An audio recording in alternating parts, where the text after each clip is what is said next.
All right, so we'll call the meeting to order tonight at 6:03. And Brian is offered or voluntold to be our scribe tonight. So Brian, if you could call the roll. Mark Prince is absent. Kate Massonetti. Here. Brian Mahoney. James Manny. Here. Chip McGarr. Here. Raquel is absent. Dave, I'm not going to try to pronounce your last name because I always mess it up. Palisetti. And Luke Murray. Here. All right. Moving on to approval of minutes. So we're behind on minutes because I've had random scribes. I have random sets of notes. So here's what I'm going to do. I'm going to quickly, tomorrow morning, just get them into a document, get them posted all as drafts. They don't have to be perfect. And then the following meeting, I'm going to try to work on the formats as best I can. But moving forward, I will create a format that we can work within, and hopefully we can then come up with a more consistent format. The early notes are very simple. I guess the positive thing is we haven't taken we haven't really taken any substantial votes. So the minutes that are being kept because we're scribing in-house are basic to comply. We'll have our votes and general discussion. And I think that's what we not voted, but we agreed to do early on. So those will be posted in draft form tomorrow, and then we'll work on refinement. Moving on to new business items. So Kate sent out correspondence to everybody that we've received since the last meeting. I believe a substantial amount came from Doral Beasley on a variety of issues. Did anybody have any input and want to have any discussion items on the correspondence received? No? I mean, I think one of them was, just for the community's benefit, one of them was with regard to the upcoming bond, and there was a question that Doral had posed to the RIDE SBA with regards to extension of timelines, whether they were going to, in fact, extend the bonus timelines. And there was an exchange that happened. Bill Trimble, it's Trimble, right, from RIDE, responded essentially saying, no, the timelines have not been extended. We're still on the December 2023 timeline, even if that bond vote were to move forward. I believe that the legislation remains silent on the issue, so it's feasible that RIDE could come out and extend them at some point, but we have to operate, I believe, off the assumption that next year is the end of the line for these bonuses with no prospect of them getting extended. So I think that was helpful correspondence because it lets us know definitively that even with a new bond potentially passing, we're on the same timeline. And then we did receive one I forwarded on to Kate today with regards to, and we've heard this before, the YMCA site, requesting that we revisit that site and really look at it hard for potential high school construction. So that will be forwarded to the community as well, to the committee as well. Anything else? No? All right, with that, we'll move on. So just a couple simple things. Really, a lot of these I included on the agenda, so I won't belabor them. So I did reach out to Mario based on our last SBC meeting and about the facility condition index. I sent that correspondence out to everyone, and I have it on the agenda under item 6 for discussion. We're going to be talking a bit of after-action review on the community workshop that was held on Saturday, but in general, I'll say that I feel like we received some positive feedback on it. I think it was well received, so that's good, but we'll talk a little bit more about that in a minute. But I would like to specifically call out the school IT department, who was extremely helpful in meeting us twice on site, guiding me to set up the IT and get everything, and we did have an audio issue early on, but I was on the phone with them Saturday morning, and they guided me through the issue, and we got it corrected. So kudos to them in being helpful and working together to get that done. Also to Studio Jade, who gave a great presentation and a good interactive survey. And then all the attendees who basically made it a great event. And then I have nothing substantial to report on any project-related events since the last school building committee meeting beyond what we'll be discussing under the agenda tonight. Any questions under that item? Do you have any questions from the community? Go ahead. Do you want? I'm just asking people come up only because the microphone.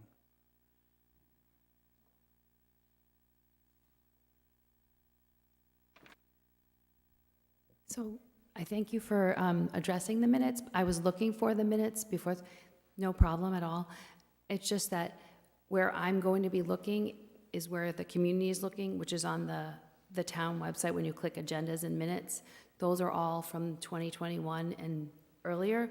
So if you could post them there where we're all used to looking, and 99% of the other meetings are posted there and the minutes are there, rather than link to the new page, that'd be helpful.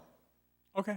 Just because I think that's where the community is trained to go, and I don't want them, when I was looking 2 days ago, just to catch up, they're not there. So all of that stuff either can point to both locations, but I think just because every other committee has done postings over there, it's just where people are trained to go. Just a moment. Sure. Yeah, I think it's a good comment. I'll make sure they're posted both on the website, town website, and then I think the link right now on the SBC site directs it to the Secretary of State. Either way, they'll get the same minutes. So, but I'll make sure we include that. All right. Anybody else at this point? All right, then we'll move on. So after action discussion of the 10-1 workshop and review of survey results, I'm not going to review all of the survey results. I just wanted to post them quickly, and let me get these up.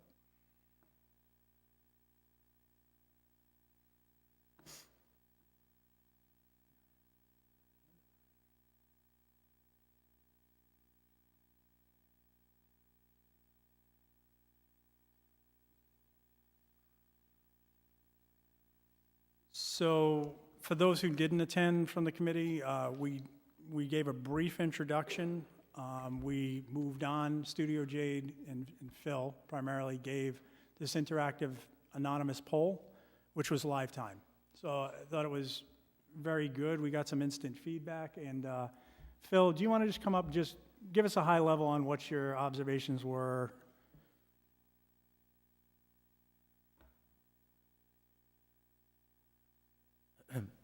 Oh, thank you.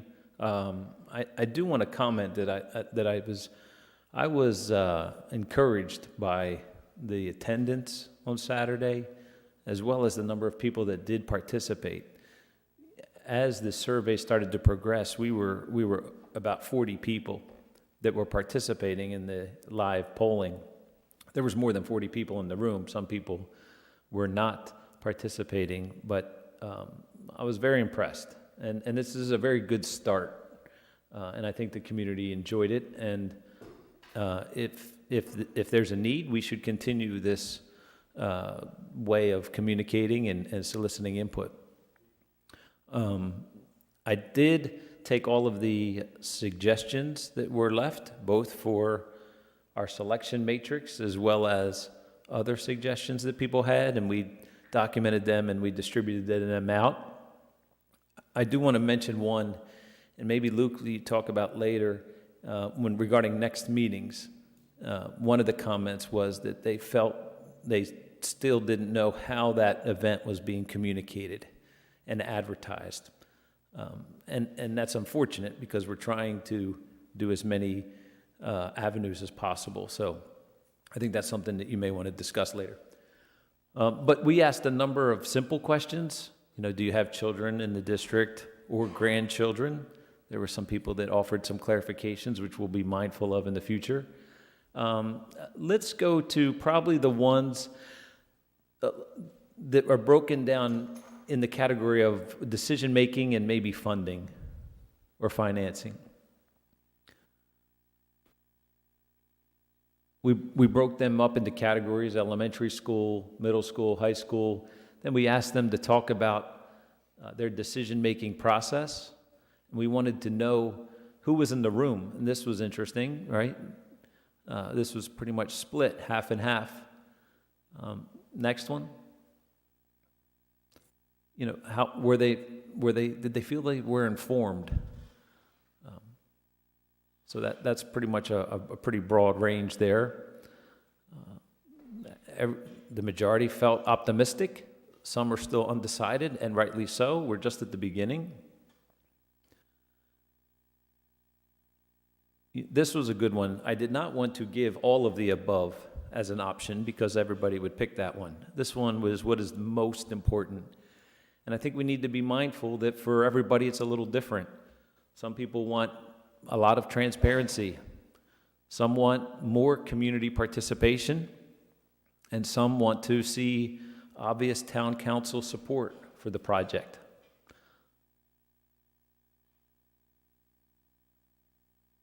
And this one was pretty interesting. What is the most important for their decision-making process? Is it going to be the type of investment that we are proposing?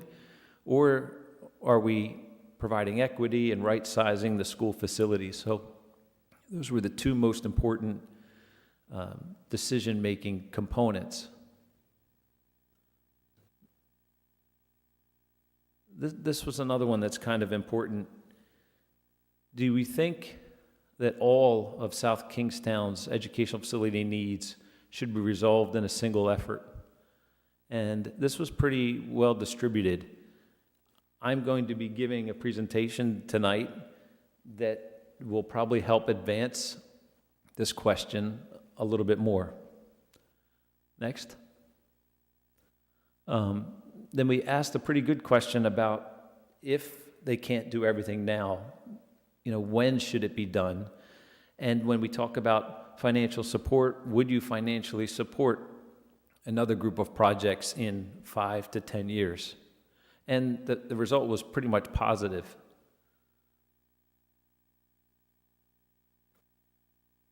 Again, this one starts trending down the path of, if we can't do them all now, when do you expect the others to be done?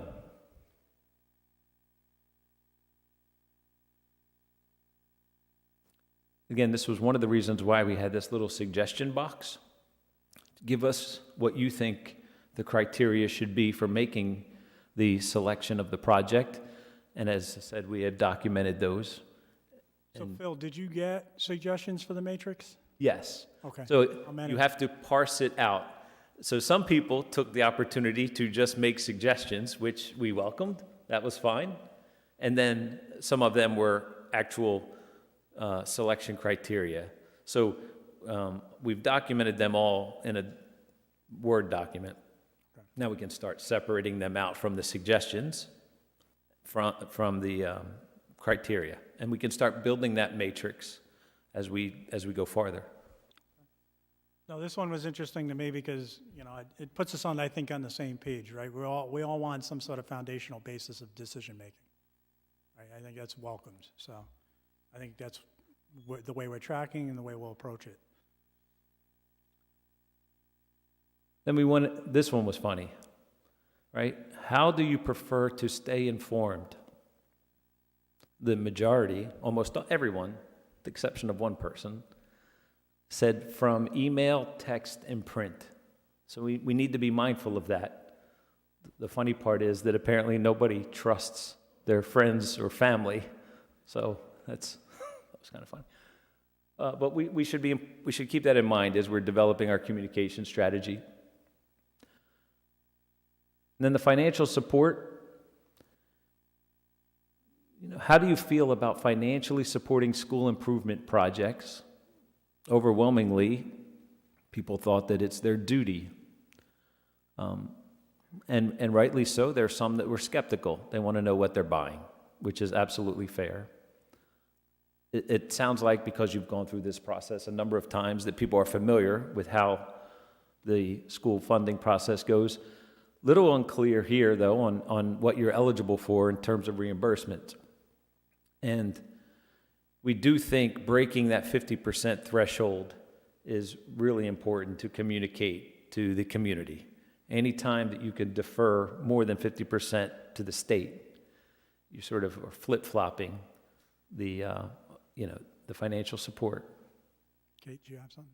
Yeah, Phil, I think on this one, because they're both right, so if, depending on if we get the bonuses or not, right? So if we don't qualify for the bonuses, then we're less than half, and if we do qualify for them, then we're more than half, so. Correct.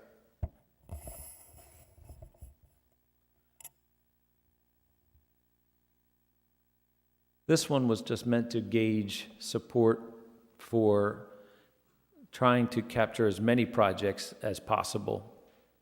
And I think this will be further discussed as we go through the presentation this evening. This was an important question. What level of approximate yearly tax increase would you support for school facility improvements?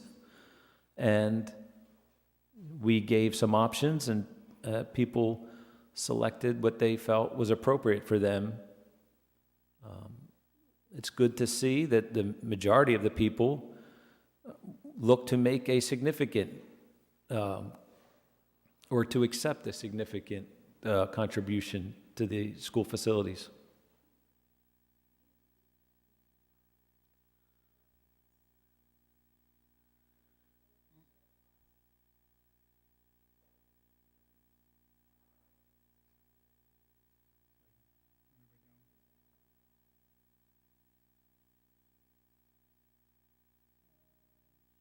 So for this one, I will certainly read the numbers. So to the left is up to 150 per year. The second column is up to 250 per year. And the third column is up to 350 per year.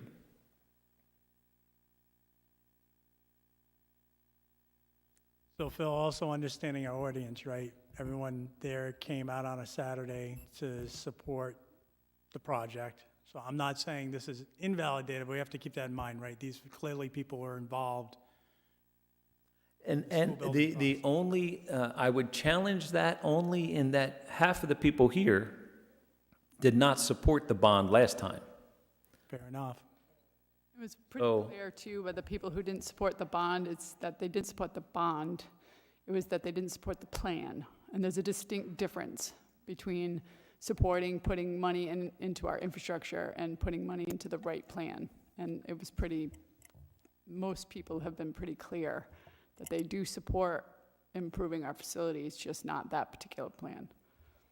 And that was the general impression I got out of the whole meeting, right? People are supportive of a project. They weren't necessarily supportive of that project. Correct. So, and I don't think I'm enlightening anybody in this room about that.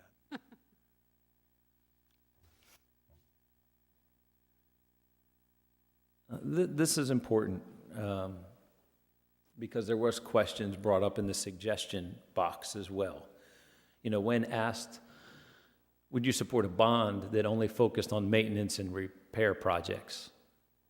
And it's probably fair for people to say no, right? We want to see something more than just maintenance for our community.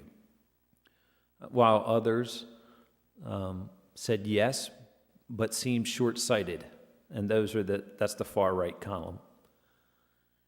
It's important for people to keep in mind that the state of Rhode Island, for over a decade, had a moratorium on school construction, and across the state, the schools generally were neglected. That's what prompted these hundreds of millions of dollars in bond votes statewide and these incentives in the school improvement program.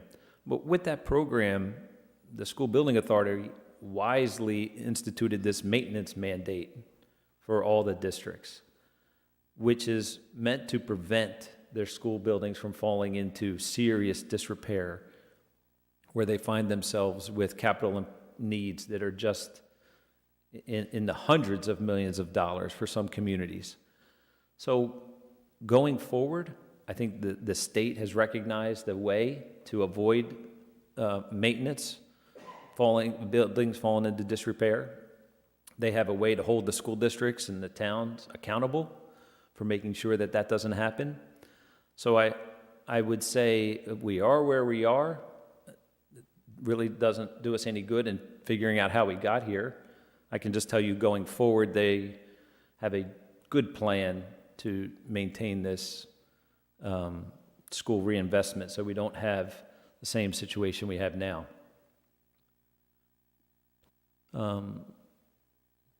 This one is important because it says, would you be willing to support another bond vote in future years if we're not able to do everything now? And, you know, overwhelmingly, yes, in 5 to 10 years from this group that participated. And that's important because what the town and the school committee should really be doing now is considering a longer plan, a more of a 10-year plan, because we may be presented with needs. We can't do it all now.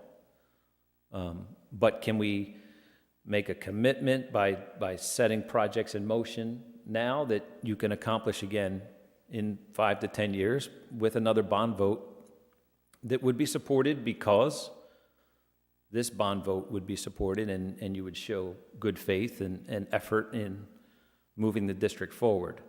So this is good. It sounds like your community has, you remember I started a few weeks ago saying that the survey work that we had done showed a divided community, but you were united behind one thing, and that was school facilities, getting them right and getting a plan for the next 10 years.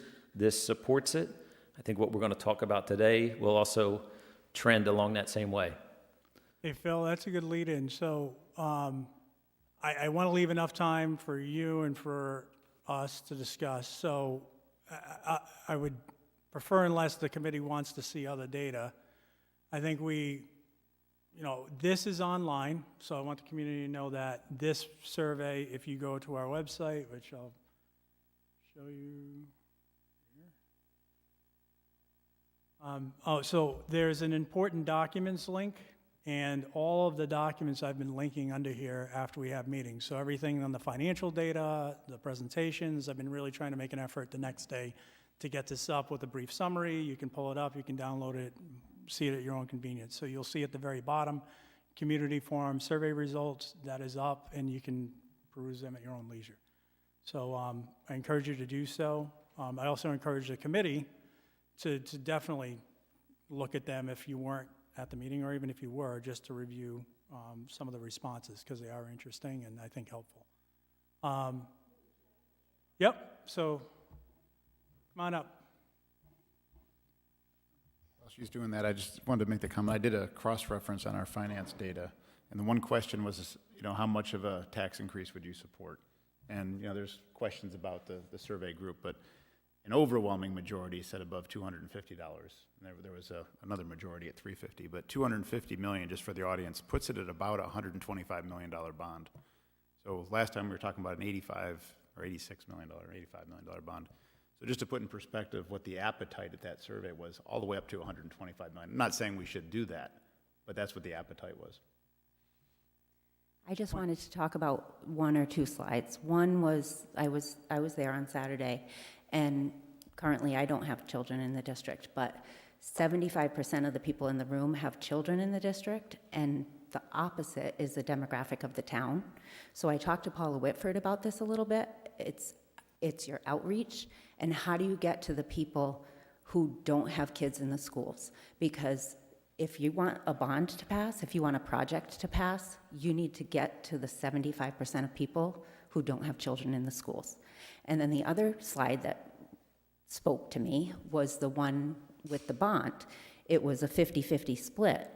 Well, the bond failed, again, 70-30. So where are the people who voted against the bond, and how do you get to them and get them the information about all that you're doing so that you get this next project through?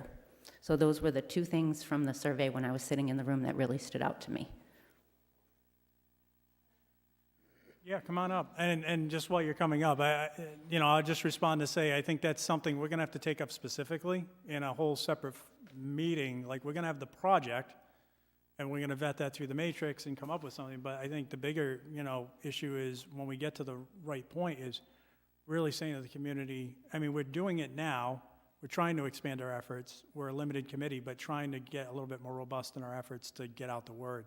I know, that's an issue with all of these bonds throughout the state, right? Because we're dealing with public dollars, so you can't just go, hire somebody to go do PR or have somebody full-time. But I'll put it out to the community as well. Some are sitting here and maybe at home. Just because the committee has a certain assignments we can certainly have volunteers willing to help us who have skill sets in the community in marketing and PR that we'd love to bring into the process. So I'll just put that out there as well. So actually, I had a lot of the same things written as Ray had just commented on, that we're missing a big segment of people that weren't in that room.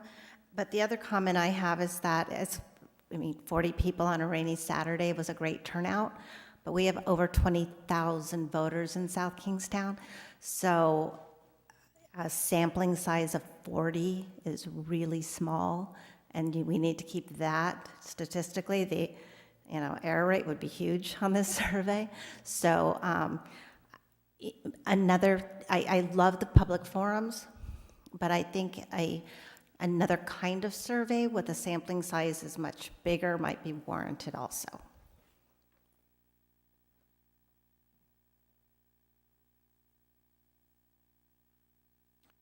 And I think that's something we could discuss as well. I don't know how the committee feels about issuing. Phil, you had done an early survey as part of the stage one, but that was a different focus, right? That was a different focus, but it did have 650 participants. Right. So I think with the right service, with the right survey and the right distribution, you could get a much broader range of people responding, which we will help you with if that's what you want to do.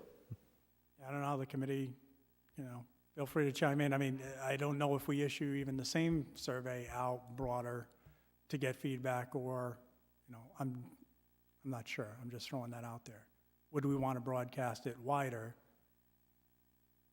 to get more feedback, so our feedback is more platformed across the entire community? Dave? Yeah, I was just going to say, I think we've got that as agenda item 8. I think we can, Oh, that's true too. We do have, I just want to give, for the public outreach, you're saying, put it under that? Okay. I was relating it more to the workshop, but you're I right. was trying to give Phil as much time as he can. Yeah, no, got it. Roger that. Okay. Anybody else in the community on this specific topic of the workshop on Saturday? Any other feedback? Okay. Phil, thank you for your efforts there. And thanks for being the scribe.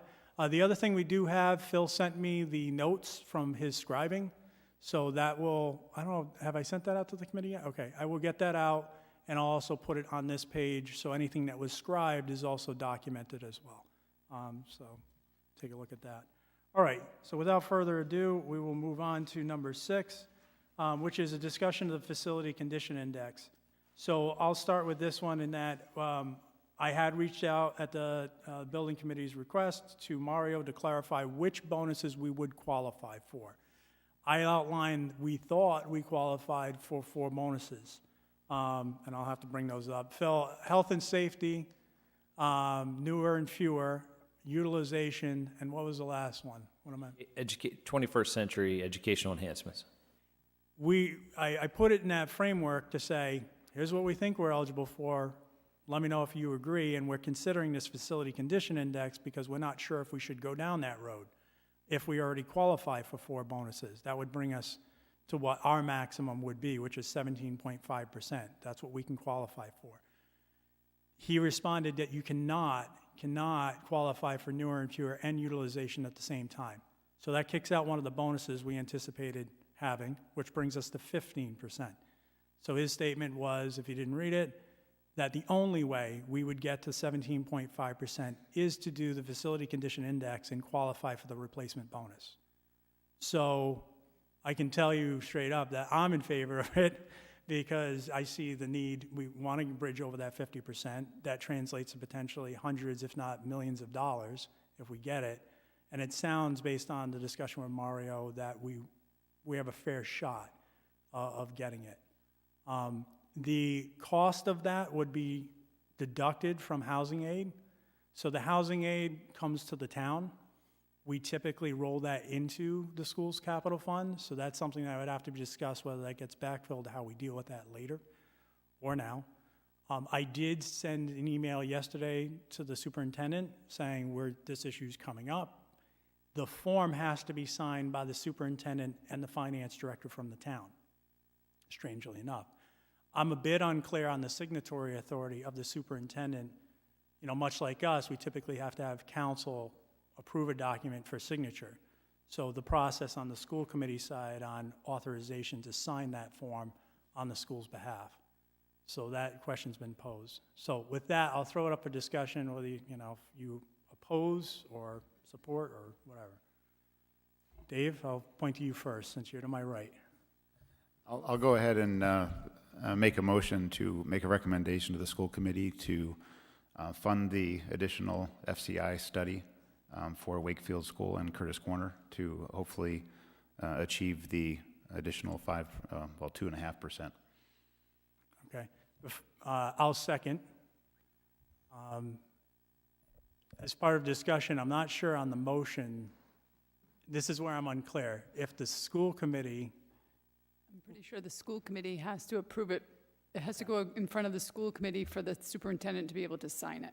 right, So and that's where you know, we'd have to have So the school that's- committee sign off. that's why his motion is to recommend to the school committee to approve it, and then. And then recommend, superintendent I could guess, sign to it. the town that we fund the study, because that would come from the town side. I don't, If it's funded off of the money that capital that passes through to the school committee, I don't think town council would need to approve. It doesn't pass through. So that's the funny thing about housing aid. It comes to the town, it's the town's money. The town has chosen through policy to typically roll that back in.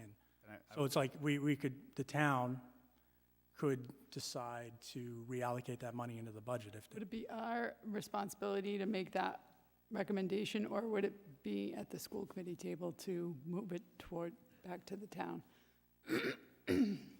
Jim, work any for thoughts? both, So I could have, This is a could've- process question. I am happy to amend my motion to recommend to both the town council Yeah, and the school. I think that's the safest course of action, and then we can let it play out, and I'll assist to work it out internally on how we get this done. But I think the general consensus, unless I'm hearing differently, is we're recommending to move forward with the facility condition index.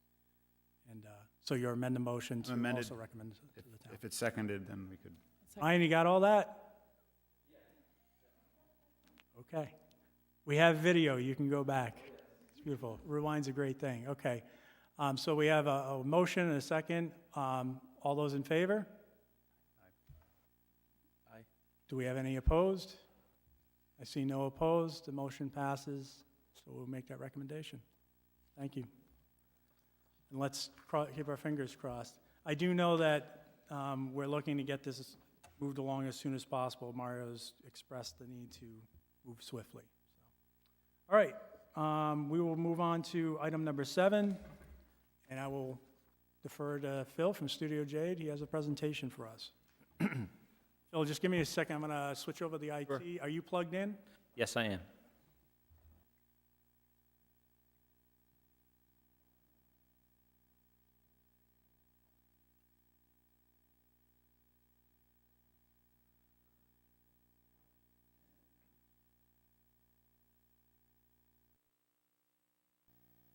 All right. Great, thank you.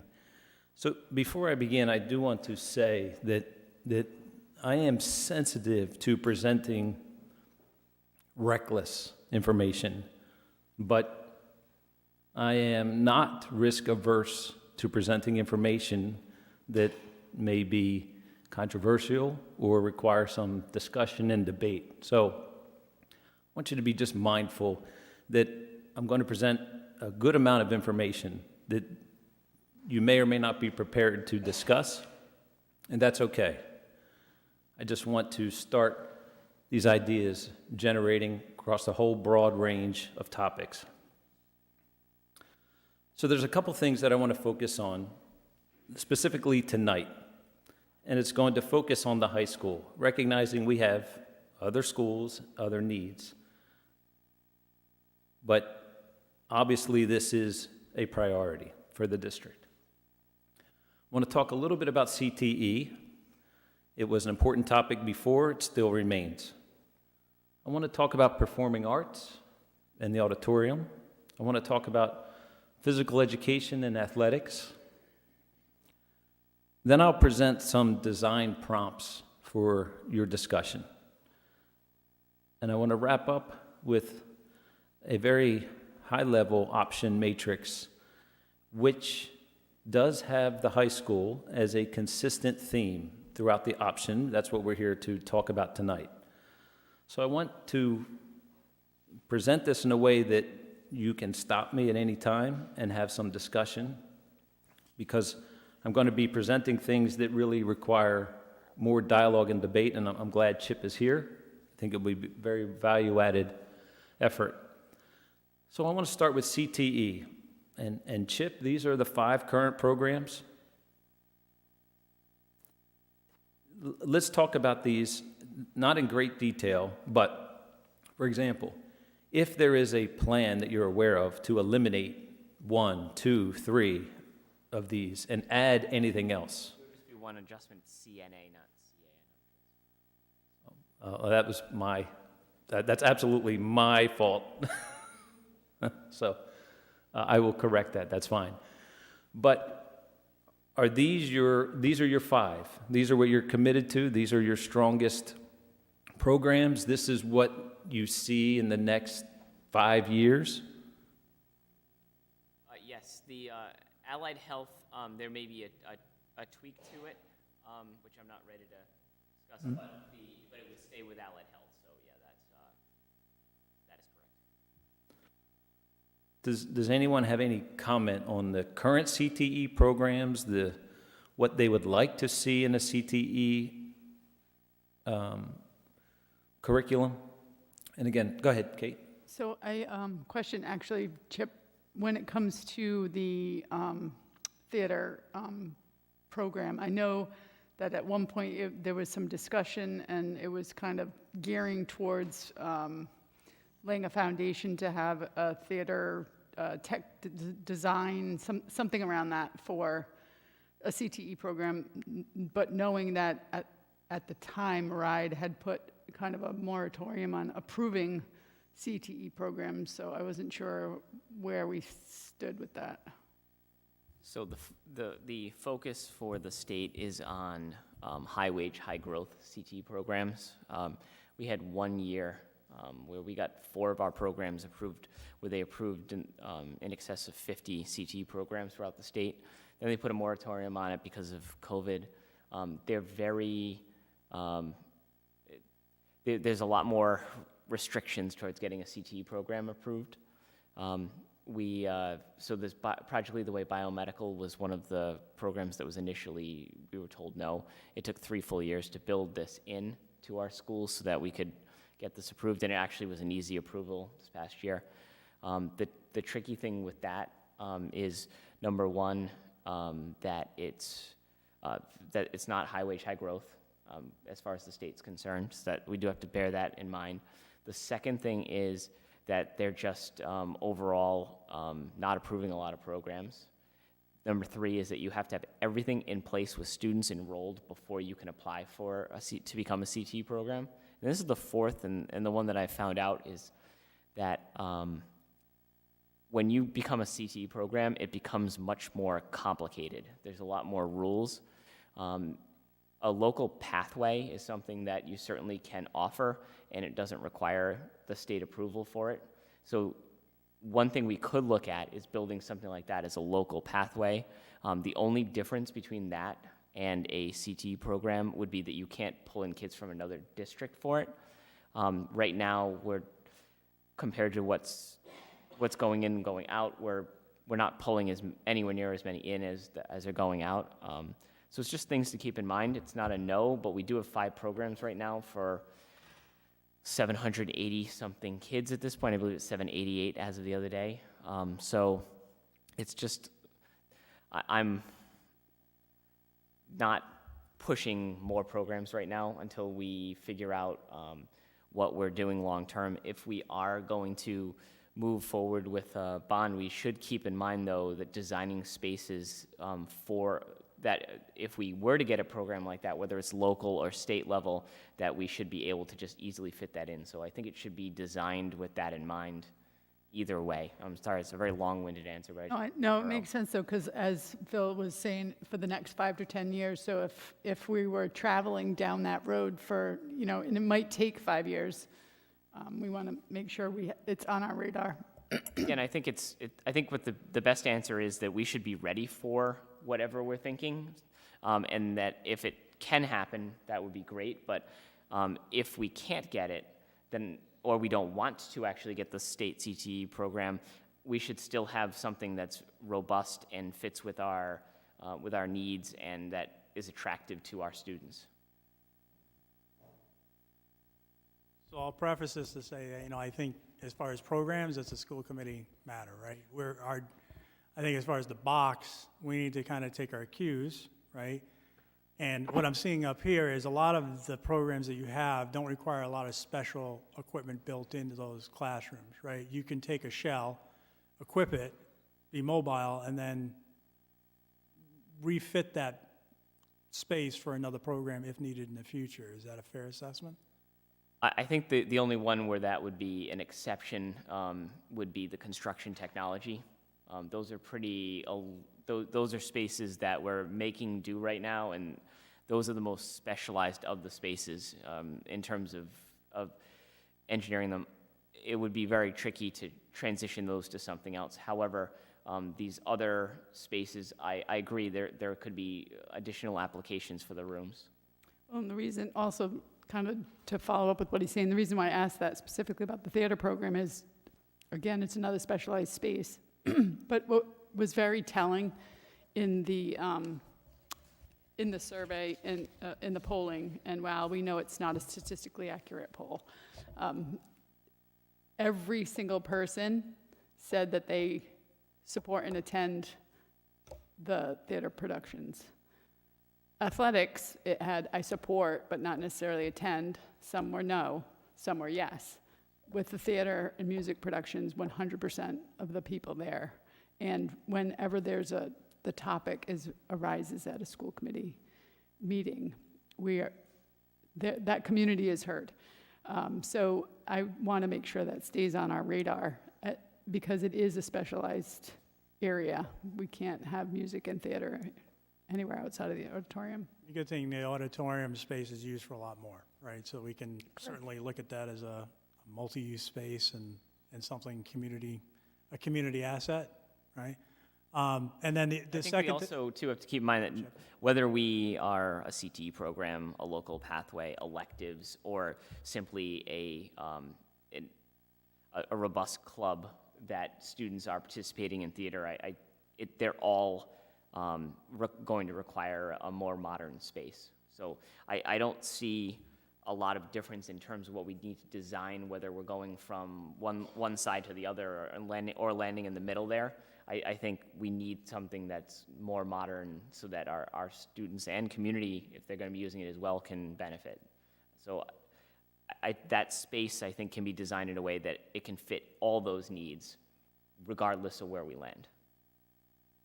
And Luke, that's exactly why I asked this question, so that this debate and discussion could occur, so that as we are starting to define parameters, we're not looking to a building that must support automotive, cosmetology, culinary. Those are highly specialized spaces that do not lend themselves to flexibility in changing programs. I didn't hear that, and Interesting you mentioned that, though, because I served as a school committee member in a district that had a career and tech school that had cosmetology, automotive, culinary, and those programs, a couple of them were taken out of the Perkins loans because they weren't high wage, high growth. So they became liabilities, and the programs that were built in that CTE district, they just kept building programs and more programs and more programs. So I'll say this, and I do think this is a school committee matter, is that more is not always better. I think there's a sweet spot to be had of having high, really good quality programs in good quality spaces, and that spaces obviously falls under us to help develop. So. excellent. So the next steps for us is to have our educational planners start some in-depth conversations with your leaders of these programs so that we can understand what are their physical requirements, are they certain sizes, shapes, et cetera, as we start developing a plan, no matter where that plan is. The building will need to support these 5 programs. We want as much information as possible, so expect that to start occurring. Okay, the next topic is performing arts in the auditorium. Oh, nice segue, thank you, Kate. That is a colored floor plan of your existing high school. We identified where the auditorium is. And for those who may not have the benefit of being in there recently or ever being in there, I have a couple pictures that I just want to show you. The capacity of that room right now is, according to the fire marshal, 775. And there's a nice picture of Brian from the back of our assessment. That is your current auditorium. A couple more pictures. You know, one thing I do like about this auditorium are the two sections in the back, which could be used creatively for additional instruction space. If you wanted to bring a small group or a small classroom in there, if it was outfitted with different types of technology. And you do have I wouldn't say a complete fly system there, but you do have a very high ceiling that would allow for flats. You do have some rigging on the side. But it's worn and dated.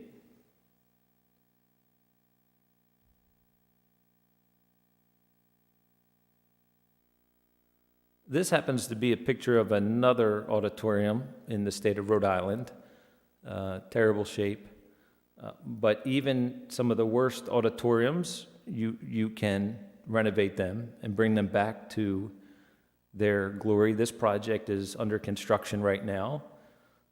That's what it looks like, and we expect it to look like this.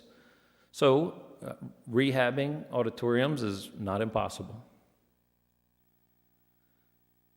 So if we just looked from a ratio of the existing size of your auditorium and what would be permitted by RIDE in a new building, this is the difference.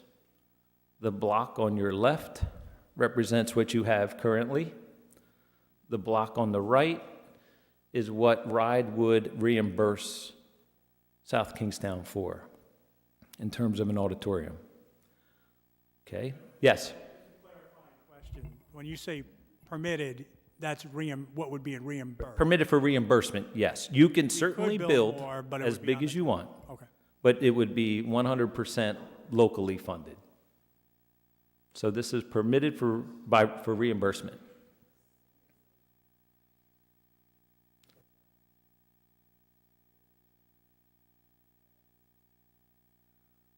All right.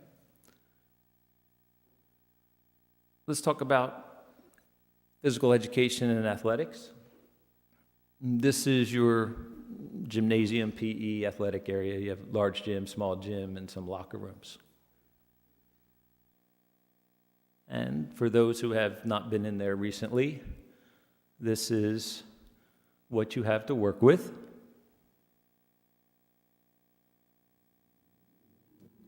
We probably think you're looking for something like this to support your physical education and athletic teams, right? A new gymnasium, bleachers, maybe a walking track, elevated, something that really encourages and speaks to the morale of the high school. Certainly celebrate your school community. Right now, this is your track and field at Curtis Corner.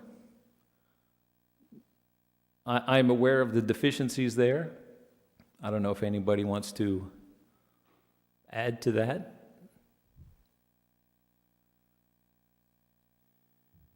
This is a project we recently completed. I'm sorry, Chip. Just a couple of things that I would add. At one time, South Kingstown had a facility that was considered one of the best in the state. There were a number of, and as a former track coach, I can speak to this, there were a number of not not state meet, but class meet, which is that one level below competitions that were held here, division championships. People would travel down to South Kingstown to compete here. However, it has been let go. A more recent trend is to install 8 lanes all the way around the track. And also, as far as the athletic field, our town does a great job of keeping it up, but the grass has a lot of extra maintenance to it that a artificial turf field would not. There's things you have to bear in mind on a day like yesterday where it rained, and then can you compete on that field at that point, whereas the drainage on an artificial turf field would be much better. So it's just things like that we need to keep in mind, that we can't even host meets here, and for athletic contests on the grass, there's a lot of factors that come into play, and including earlier this year with droughts having to move games to other locations. Thank you, Chip. This is a recent high school project that does have an 8-lane track and synthetic field. And part of the project was to create this ceremonial entrance to the stadium, give it really a sense of pride and presence. The site was limited, so the track is pretty close to the building, but offered for some really nice views from the building. We're going to go back to all of this. This all makes sense when we get to the end. So some design prompts for discussion. I need to reiterate this. Anything you see here is very preliminary. It's very conceptual. It's based on our experience and expertise. It's really intended for discussion only. I'm sensitive to showing things that some may perceive as reckless, but I am not afraid to put it out there. We're going to talk about the high school on the existing site this evening. So just let's orient everybody on what you have. We have the hazard building. Yes, Dave. Sorry, Phil, and you can, if I'm stealing your thunder, you can delay your answer. You showed a very interesting picture with the auditorium, the size of it existing and what we could be reimbursed for, and that was eye-opening to me, because we've never heard that before, that we would not be fully reimbursed for what was intended to be a 1,000-seat auditorium a couple years ago. Does the same apply to the gymnasium? No. Okay, so there's no maximum size we could have for gymnasium that would... RIDE has guidelines, but, for example, they're not going to reimburse a natatorium if you're thinking of that. Right, but a standard gymnasium or 2 would be within guidelines. Which is typically 1 main court and 2 cross courts and bleachers and... Okay, thank you. Yep. So on the auditorium, and I'm not saying we are renovating, we don't know which pathway we're going, but if we were to renovate, that would typically be fully reimbursable, correct? Correct, yes. Right. All right, just making sure. So let's familiarize ourselves with the site again. Hazard field, hazard building, and the high school. We know that there are restrictions on hazard field. I think at the end of this presentation, you will see that will become an even greater issue to understand. But let's say we were to strip everything away and start with a blank slate, literally. The hazard building, unless I hear otherwise, we're not going to get rid of the hazard building. And for the argument for this evening, let's keep the existing auditorium. And that is the block of the existing auditorium.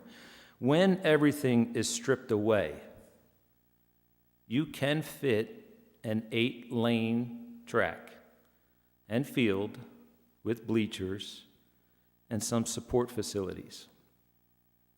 This extends beyond hazard field and starts to move into the parking lot there. The next biggest group of there you go. This is a layout of parking and roadways that you have existing connections on, but we're sort of modifying them a little bit. The next biggest space we usually deal with is the gymnasium and the athletics and locker rooms.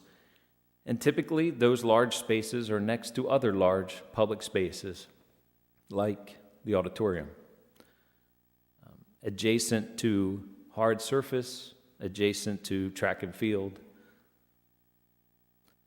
The next big group of spaces are the CTE spaces. Now, we talked about the CTE program being highlighted as within the town. It should have a presence on the site. It should be showcased. So 2 large areas, I'm just calling it CTE 1 and CTE 2. Another big important space is the kitchen and the service areas. We need access to them. Those are typically near your larger public spaces. Obviously, we need administration to control the site,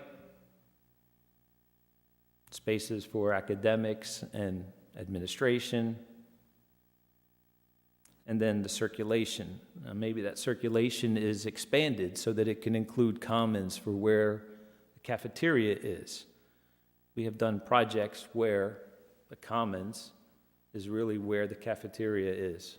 So your main circulation is essentially through the cafeteria area. It's a way of efficiently using the space. So in this particular scheme, we tried separating bus traffic from other vehicular traffic. We've tried to create some simple connections between both sides of the building. Interesting thing about this building on this site like this is it now has no real backside, which is a challenge, but a good one. You start to maybe develop an opportunity for that ceremonial entrance into the stadium. If you look at the connector between the existing auditorium and the track and field facilities. If we go to a second floor, because this will be a multi-story building, maybe there's a 9th grade academy that wants to be off to the side a little bit. Maybe we want to showcase CTE 3 and CTE 4 on the front of the building, facing drop-off and pick-up.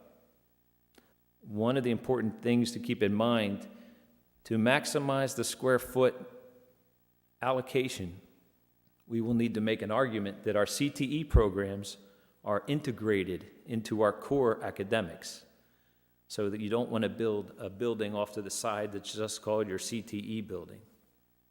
So we're trying to do that here on the second floor.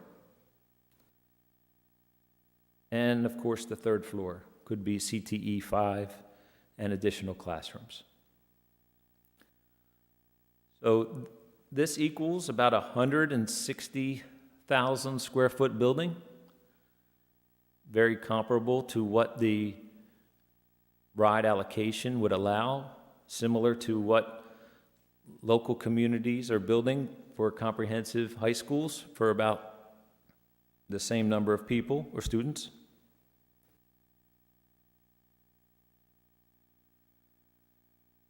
This is just a very rough sketch of what we talked about. I have a couple views to help orient yourself. Bottom left-hand corner is the Hazard Building. You see the stadium. You see what we'll call the back of the building, although, as I mentioned, it would be difficult for this building to really have a rear. Just another view. We think we could get almost 300 parking spaces on site.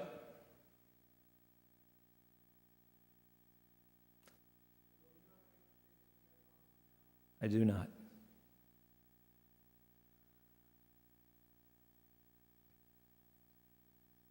We do think that the bus drop-off could be on this bottom right-hand corner. They would come in underneath of the track.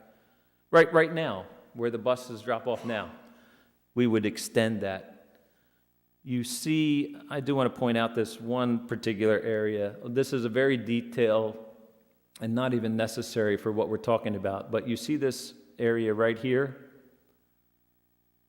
This area right here is outside the kitchen and the mechanical area.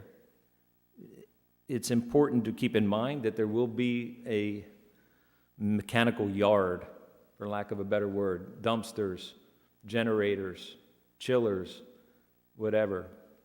It's important for us to know where something like that goes, no matter what level of design we're doing. And one more of the building, you start to see where the CTEs can be showcased and have a real presence to the community.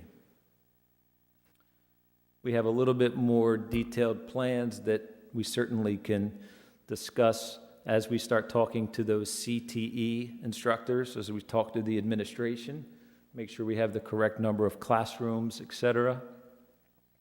Special ed, alternative learning, guidance, health and wellness.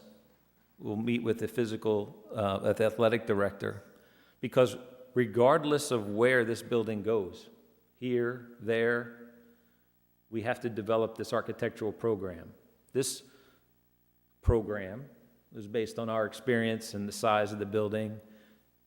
We feel like we're close.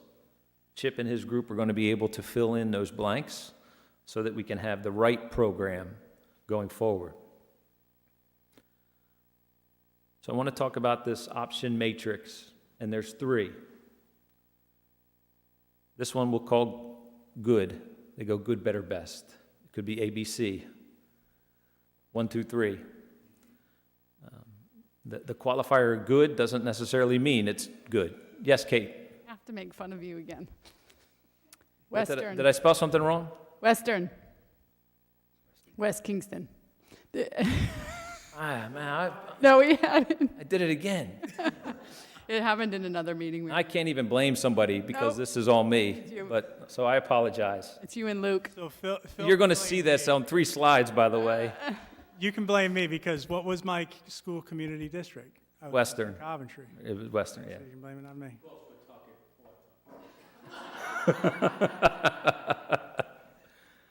Oh, that's a good group. All right, I appreciate that, Kate, and I will make improvements.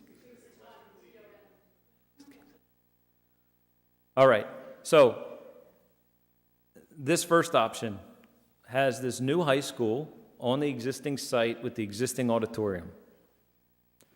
However, it only addresses maintenance improvements at West Kingston and at Matunic, Peacedale, and Broad Rock. It does recommend renovations to Hazard. Now, I want to go back for the people who weren't out here last time we met. When I say the word renovations, I mean both deferred maintenance and educational adequacy and programmatic improvements. The reasons why we would advocate for renovations at Hazard is because that building may be well suited for district office, but also for a district teacher resource center. And we talked about that a little bit last time, how that could be well received by the school building authority.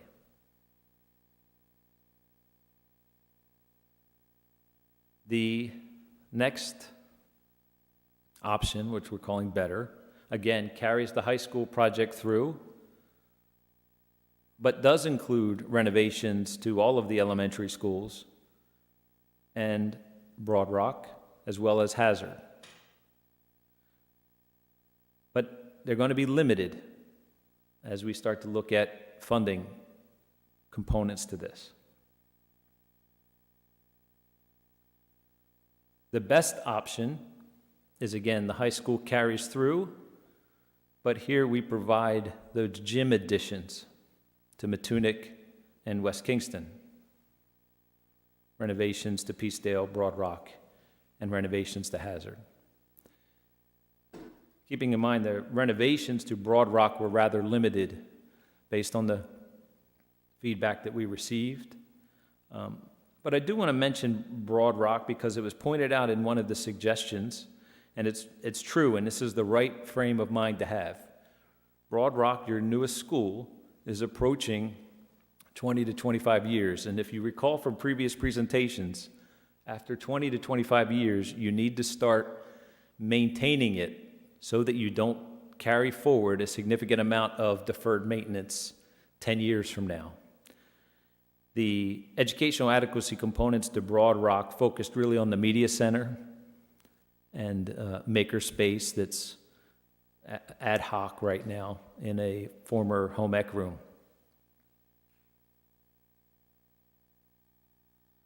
So let's talk about costs on the matrix that we just went over. So there's a couple things I want to qualify. So if you read the first statement based on current estimates from similar projects, and you read the asterisk and we move down to the bottom. Current new construction costs for a very similar project to the high school project is right now in the range of $623 to $639 a square foot. Now that is for construction cost. That is not project cost. Renovation costs on a number of our projects are ranging anywhere between $519 to $852 a square foot.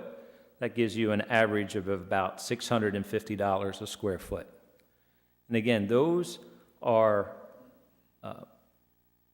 numbers come from estimates that have been received based on projects that are well advanced in their documentation.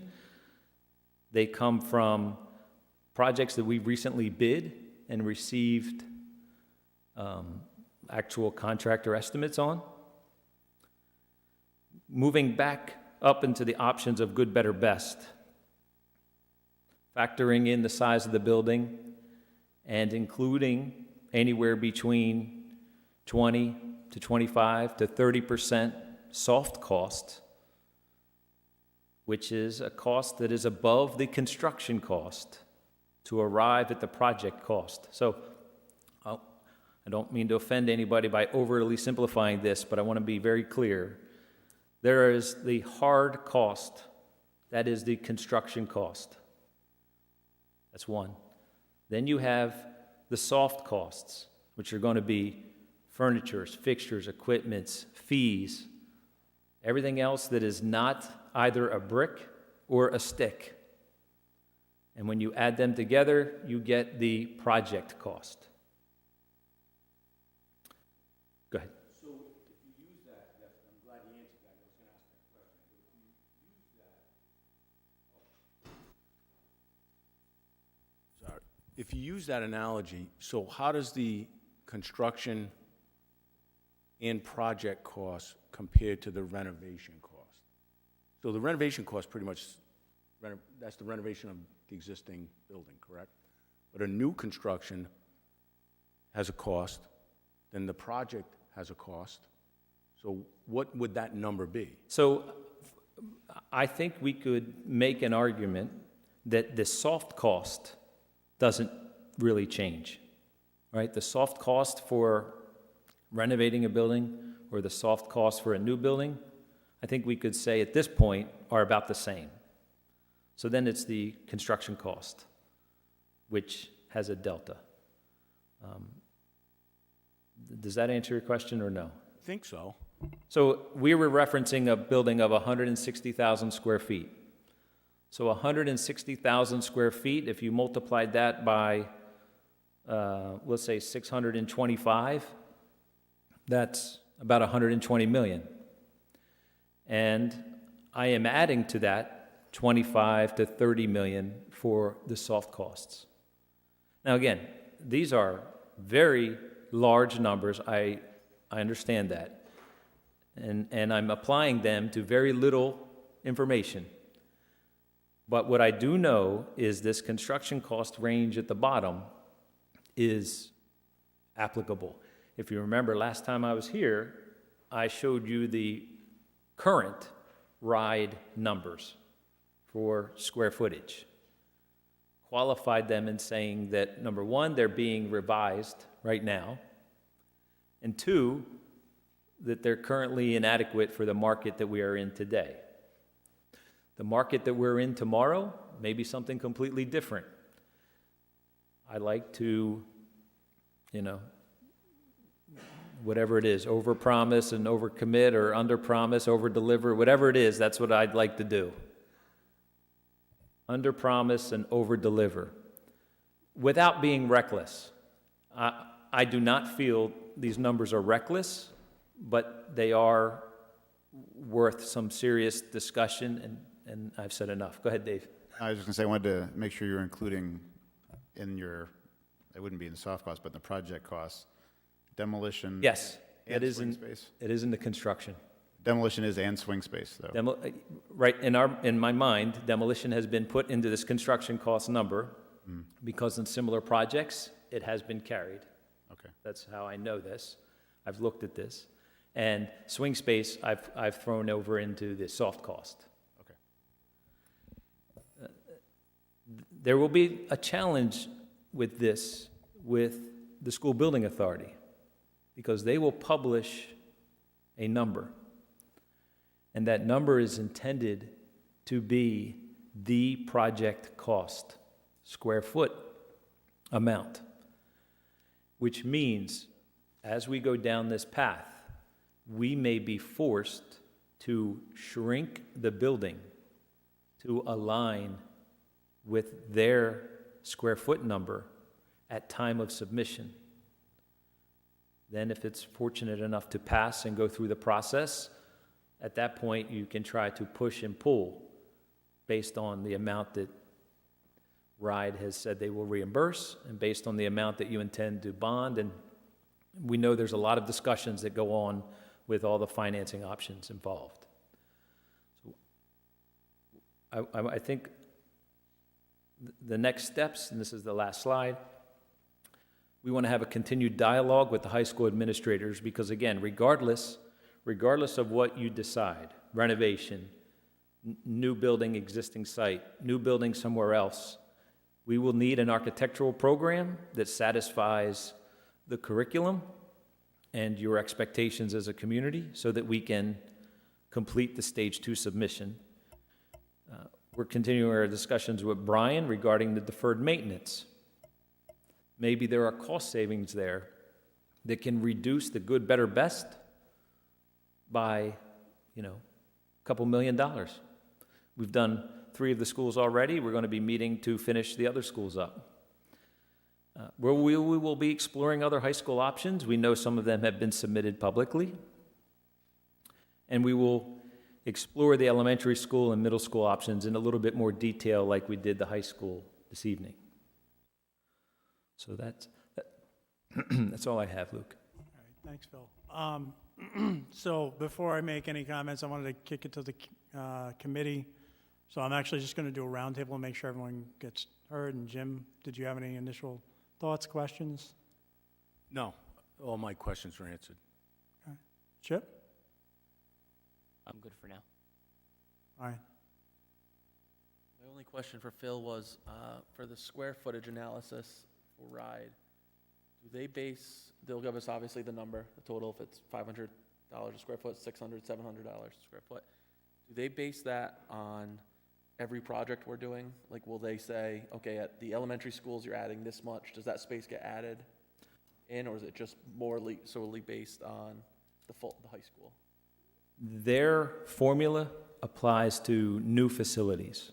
So any addition that we would put onto the elementary school, we will develop it. It will be sent to a third-party cost estimator. It will come back. RIDE will review it when we make our submission, and they will either accept it or challenge it and give their own number, which they have done in other communities. I want to be very clear. There's no guarantee that what you submit in Stage 2 is what RIDE will agree to reimburse. Recently happened to us in a community where we submitted X and we got 10% less than X. And that community is struggling. Another community we worked for, we asked for Y and we got Y. So we'll want to just be mindful of that. We will want to we'll want to continue our dialogue with the school building authority, and I think you are all doing that. So I would encourage it to continue.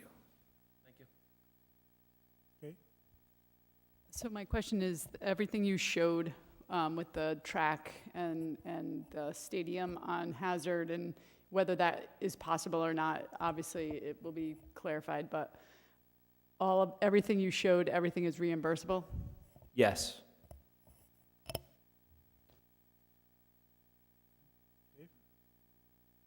That was easy.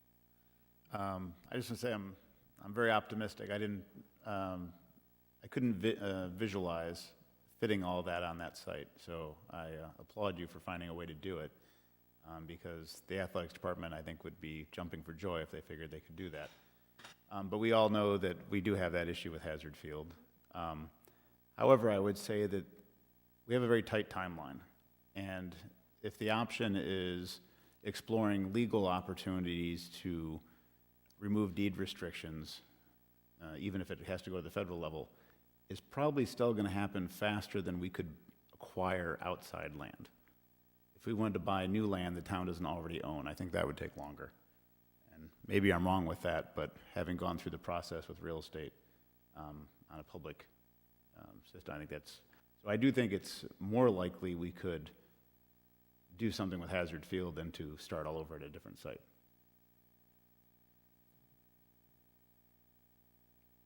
I do have a few things. First, I'll say with regards to the property, I think now that we have at least a concept, what we could use it for, I think I can get more of a legal opinion on what we can and can't do. My understanding with the Land and Water Conservation Fund is we can use it as an open space or recreation type venue. We just can't build a building on it. So, but I'll verify that. Couple of questions. You kept the auditorium and all concepts, right, on the existing site, and I understand the rationale, right?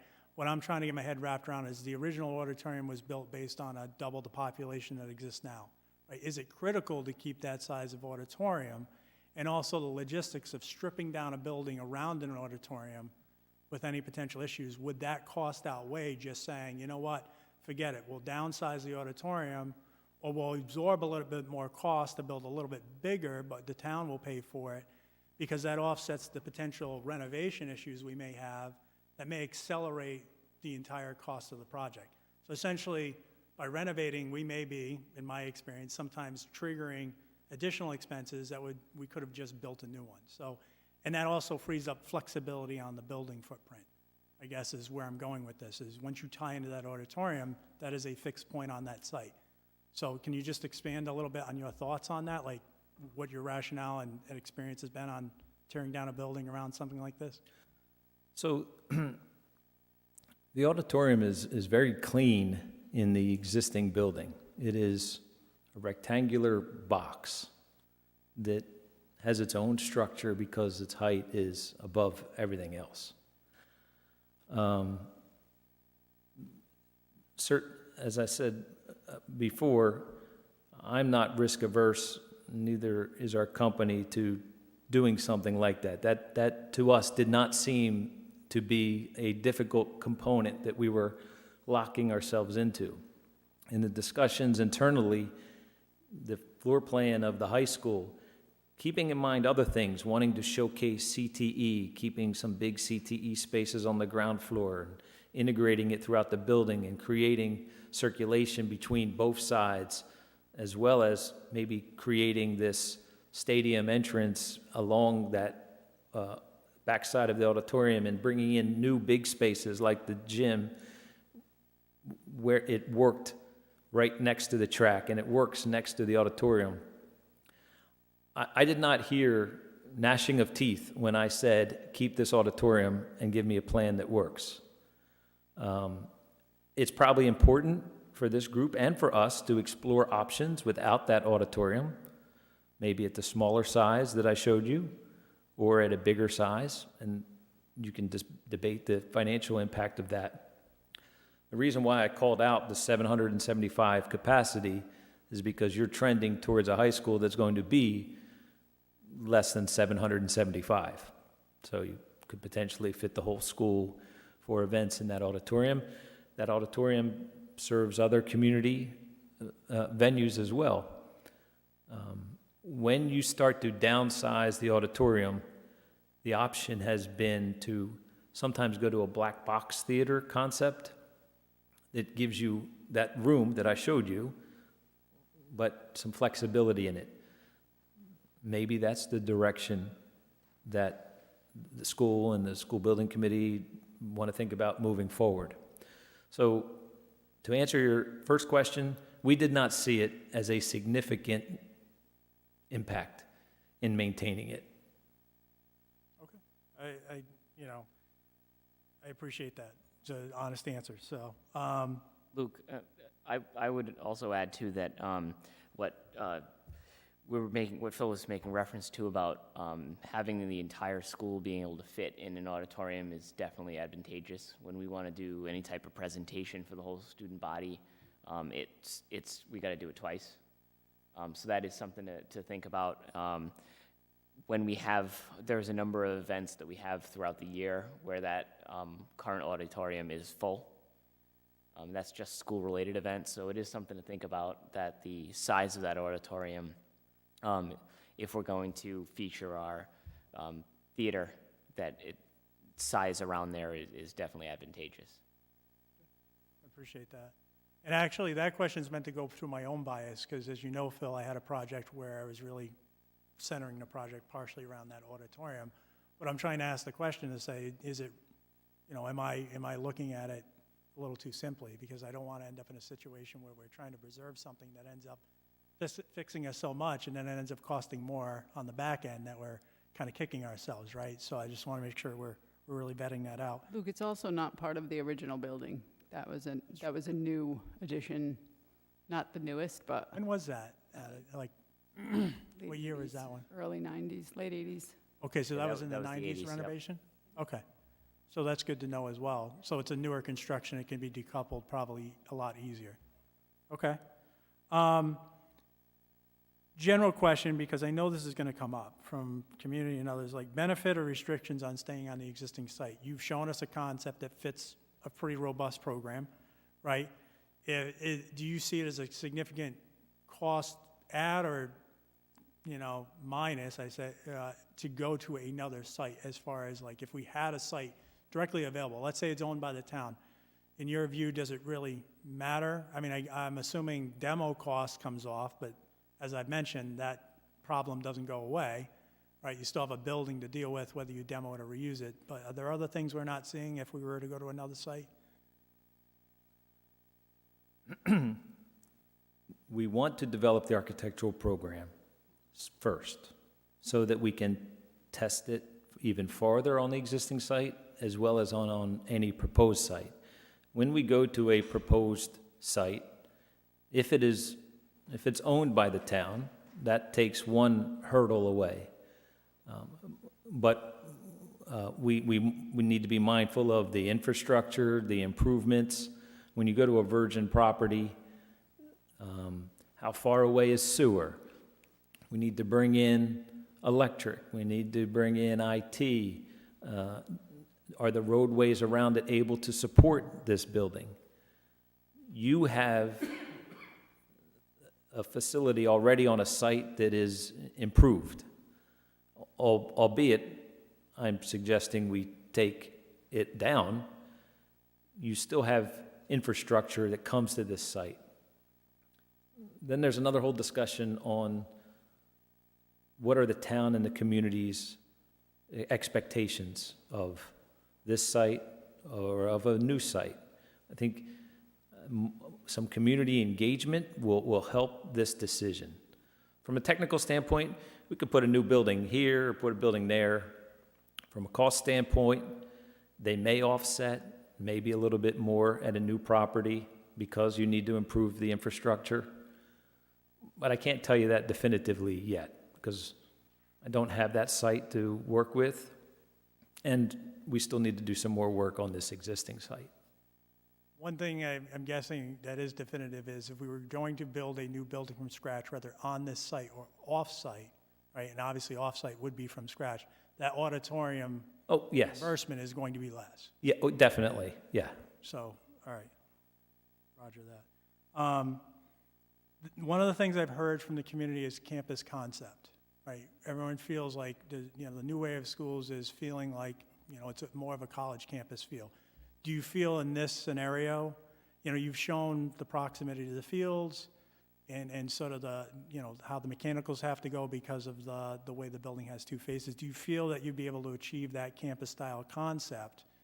Because we don't have a lot of open space to play with, right? There's a lot of it's parking and whatnot. Do you feel confident that you could achieve that goal? So when you go back and you look at this presentation, you may see on the front of the building, the main entrance to the building, a large covered outdoor area because the second and third floor extend over because the construction technology shop has a higher ceiling as one of the CTE programs. So we created some outdoor covered learning areas in front of the school. Creating this commons and main connector between, we'll call it the front and the back, creates this very vibrant link between the front and the back of the school, which obviously is good for security, circulation, and just visual effect. When you look, you'll see, based on our experience, when you get into the athletics, you want a lot of room back there for hard surface space, for teams to come in on a bus, drop off, large groups to assemble, bands to assemble, track teams to assemble. I see a lot of energy in this concept of having the track and the stadium close to the building, similar to that concept I showed you in Delaware. A very close proximity between the building and the track and field. It just creates a lot more flexibility. So is that a yes? I'll say yes, and it certainly depends on everyone's definition of what a campus is. I went to a campus where sprawling, I think that was what I was going to ask, like, what is a campus concept? Like, what does that even mean? I know what I think it means. I don't know who was saying to you they want the campus concept. I know that was a term thrown around when we were exploring CCMS because it was looking at like multiple things on a sprawling piece of property. The only other thing not to quick jump topic though is to keep in mind that the sketches that were shown, there was a lot of forest and vegetation in the area, but it is in the center of our town. So if there's a stadium there and there's, the stands that's abutting like a main road with houses and even the auditorium in the back parking lot, there's the neighborhood back there as well. So I just want to be mindful that, not that there's anything wrong with building these things there, but just instead of visualizing it like it's got a lot of forest and vegetation around, which there are trees and it's nice, but there's also a lot of houses and residential there.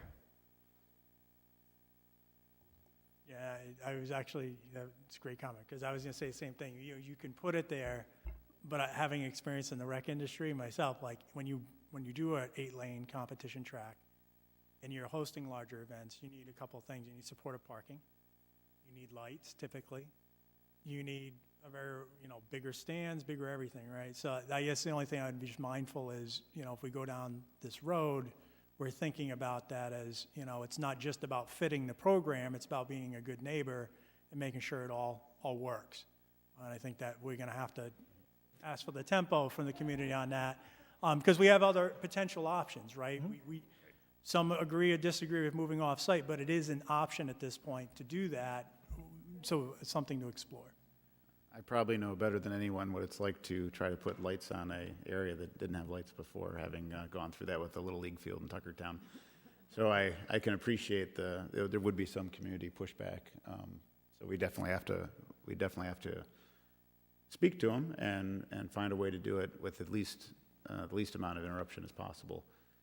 But I wanted to actually circle back to the campus feel piece. And when I talked to people last go around of what campus feel, and I'd say, what do you mean campus feel? It really wasn't about being able to wander the property, because we all know that, half the time around here, you don't want to be wandering. It's freezing cold in the winter. You want to be close. It was about the athletic fields. It was purely about the fact that you don't have to put all the kids on a bus to go practice here, practice there, practice wherever. Obviously, in this situation, you'd still be sending, the soccer teams, the JV teams away, and the baseball team would still be walking across the street. So those things wouldn't change, but the opportunity with a turf field to have the home events right there where the student body can actually just walk out of the school and go support the teams, I think, is that campus feel that a lot of people were looking for. Not having to, those freshmen and sophomore that can't drive, have to find a way to get to Curtis Corner. So again, that's maybe my bias, but that's what people were telling me when I was asking, what do you mean campus feel?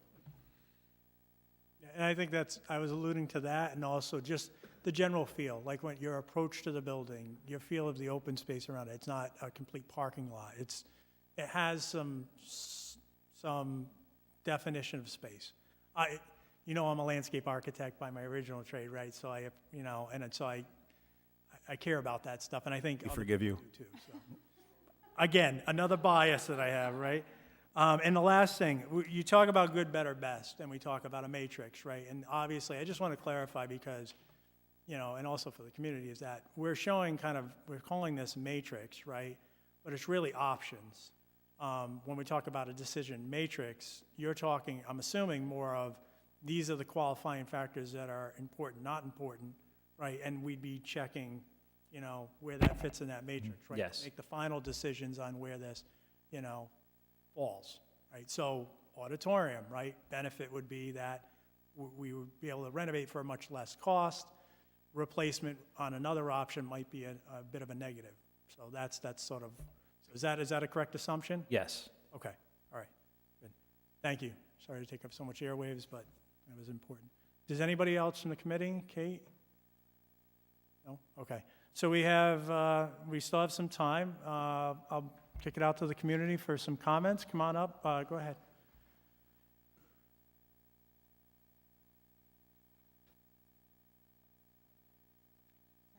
I just have one comment and one question. So one comment is that I think we need to pay particular attention in the high school to science labs. We are very inadequate at this time. I'm sure when you talk to instructors, that'll be made clear, but that's a whole issue, and so I just want to keep that in mind. And then I have a question. Have you talked about where the pre-K will be put? Because that's a unique space needs as well. And I know the school committee has been talking a lot about where to put the pre-K, and I was wondering if it's in your plans.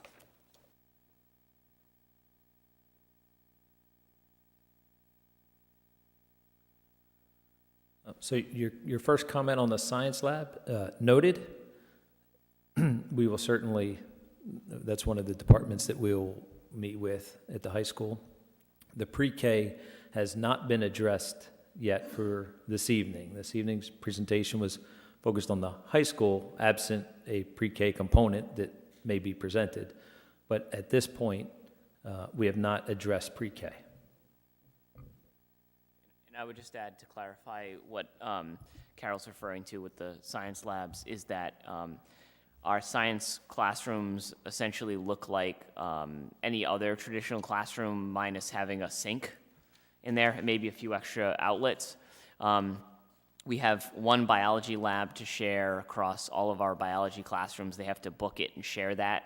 Chemistry, one chemistry lab. The only integrated lab that we have is one physics classroom that, and just so everyone is aware, a modern science classroom would have space for lecture as well as space for students to be working on experiments and to explore, so that you can have multiple things going on at the same time, and all in one space. Bill, that does lead to a question. Like, I know, do you feel like you're receiving enough guidance on the pre-K program as a whole to be able to start looking at siting options? Are you clear? Do you have any thoughts on that? Or you obviously just didn't address it tonight, but I'm just making sure you're getting enough input to be able to start looking at that. Okay. So, I mean, I think that's something that the building committee can request from the school committee on as well, is make a list of things when we get in front of the school committee again to say, these are things that we need some additional guidance on, right? One of the things might be CTE. One of them is the pre-K program. Like these are things that we need some framework on to be able to make decisions. So, and so I'm going to ask you to note that and get us a list of things that you need our help in getting that guidance on. Doral, you took the mic, so you're next. Okay, so my wife taught for 40 years.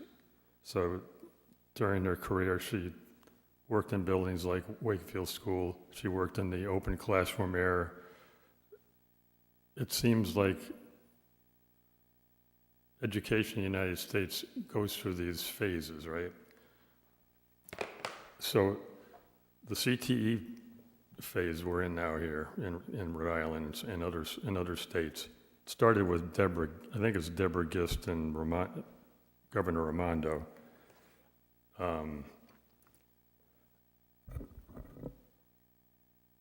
Are you sure that ECTE programs are going to be the way to go for the next 10, 20 years? Because we used to have Voc-Tech schools like Cheraho, so we would send our kids to Cheraho for Voc-Tech, right? But now we have all these CTE programs popping up in every high school in the state, and it's like you're trying to rob students from other districts. Basically, I hate it, personally, okay? But I just want to make sure, I want you to understand that 10 years from now, that the CTE concept could go away. And then we spend all this money to put into CTE programs and TTE spaces, so they have to be, like you said, they have to be able to be reconfigured without a lot of hassle.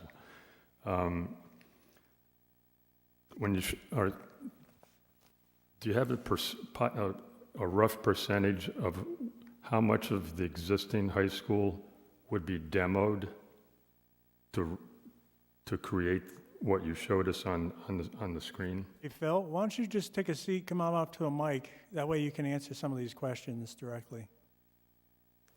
I was thinking you guys should have Mr. Conte at this table continuously. That he should be at this table. Anyway. So the expectation would be that the entire high school would be demolished, with the exception of the auditorium. Okay. So the next question is the town better off with a new high school somewhere else, and still have that building on Columbia Street that we could do something with if we have the will to, that would be of benefit to the community, then demo it? You don't have to answer the question. I just want you to think about it. I believe in it, giving my perspective on it, right? I'm going to give it to you now because this has come up, right? My bias is there's a concern because I for those who don't know, I've worn many hats, right? I've done a lot of hats. I was a construction manager for 6 or 7 years. I'm from Boston, so I'm familiar with the construction industry and how long permitting takes, and I'm also a landscape architect, right? I did site permitting, and I actually worked on schools. I worked on several for RIDE on doing design work. And when you're talking new site, you start talking, first thing, one, if you don't own the site, you have to agree to procure the site. That's a time frame. Then you have to get studies done. You have to get a phase 1 done because you want to make sure it's not contaminated before you accept that site. You have to do traffic studies. You have to do utility studies. You have to look at the grading. Is it bedrock? You have to do geotechnical studies. That is a very long process, right? Now, I'm not saying that we shouldn't think big, right? But there are logistical concerns, right? We have a time frame. We have not only, with the bonuses, but we also have with the community. Inflation is rising. How long is it going to take? Is it 5 years? And then what happens if we get to the end of the rainbow on doing all the assessments and the property turns out to be contaminated or have issues? So as Phil said earlier, we have a known product. It operates. May not be perfect in the world, but we have a fair share of community members we've heard from that say, that works for us. So my bias is to say, instead of going down this long path to potentially nowhere, I'm very comfortable saying this site, I know that works. Let's figure out the best way to get the best product we can for SK on that site. That's one member's opinion, but I am not shy about saying that with my experience of knowing how long that another site that I know you're proposing for the YMCA could take. Might I'll lay take. that out. First of all, it's an existing site with an existing building. It's surrounded by town property. It has 2 roads that go right to the property. They both have sewers that go right to the property. Okay, that just, all right. And I'll say, My question was sure. it worth demoing a building that could be could be changed to something else? That's a factor. go ahead, Kate. Dora, the only opinion I have on that is 2 things. We don't know that we could acquire the property they're referring to. And the other component is the town still has to renovate the high school. So let's pretend we get that property and we go through everything and we're successful and we build a new high school in this new location. The town still has to do something with Columbia Street and they're either gonna demo it or renovate it, or that's another whole 10, 12, $15 million project that has, Or sell it to the developer. Okay, I get you. All right. Also, I just wanna say too, though, that it hasn't, while it sounds like some of us are not a fan, it hasn't been ruled out. That is still an option that Mr. Conti is going to be bringing to the table. This was just one of a variety of concepts, if I'm not mistaken. All right. I should qualify that, right? That's the way I'm approaching it. I'm going to be honest because I believe in being honest. Now, Phil tells me, based on actual data, like this is a real thing. You should look at this. Then I have to put that aside as a member and say, what are the facts telling me? Is this the road to go down? I'm telling you what my initial impressions are based on my experience, but I commit, and I think we've all committed to looking at the option and at least putting it at a high level, what would that look like? Okay, so the next question is, when you said there's no actually a rear to the building, and that's because I'm assuming that because of the grade, right? But if there's no rear to the building, does that mean it's limited into window placement, and so you would be limited in how much natural light would be able to come into the building? Sure. So that's a great question. It's really because you're essentially on a corner lot, right? And when you're on a corner lot, you have multiple fronts. The location of the building would not really impact natural light or windows or views or any of that. All of that is easily accomplished. What I'm saying is, and really it just has to go to this one particular item. When you create a large structure, you need, and this is not the sexy part of a building, but you need maintenance. You need dumpsters, you need generators, you need transformers, you need chillers. On a corner lot, you start to get limited on where you can hide that, which is why it was very important for me to show you that we had thought about a maintenance yard that could be appropriately screened and keep people safe and secure from equipment that may be within there. And that's what I meant. It really didn't have a rear that I could hide any of the dirty parts of a building. So the building would want to be, complete looking on all the sides. That doesn't mean it costs more, it just means it needs to be thoughtful. right? Because like the existing building, that first level on the back, on the east side, have limited windows to those classrooms on the east side of the building. But if you have the CTE programs in that lower level with a single loaded corridor, then maybe some of that is helps with that. If this is if this is an option that moves forward, we want to start getting into the grading and understanding the building in section and everything else. The plan for tonight was really diagrammatical in illustrating orientation and adjacencies, recognizing that this will be a multi-story building, about 160,000 square feet, and how would it work if we tried to keep that auditorium and fit in a field. And the contingency costs are wrapped up in the construction cost? Yes, Okay, and and soft cost, it's in both places. the last thing is, the stadium there looks nice, you know, it looks like a good concept, but how about the neighbors? Do you think they want Friday night lights there? Just asking the question. We'll find out. Okay, thanks, Doral. We have, Want Go to do ahead. a time check? yeah, but so we're at 7:49. We don't, yeah, all right, so just continue on. I'll be quick, I want to go home too.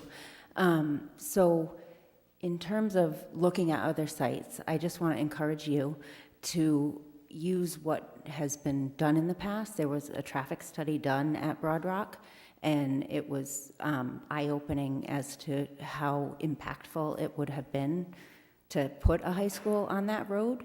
And I also want to caution you, what happened the last time was we were told we could do something, and that we couldn't do something else by the architect, and then all of a sudden they flip-flopped, and that greatly reduced the credibility of the architect, among other things, but in the community. So we all who are here tonight have been through this for the past 5 years, and so you have some people who have a long memory of what has happened, and so if all of a sudden a traffic study comes back and says the site at the YMCA is fantastic, we're going to be a little bit skeptical. Thank you. Thank you. Maybe we should get a hold of that traffic study. I don't know where that's housed, but likely goes back a ways, so we'll track that down. Okay, come on up.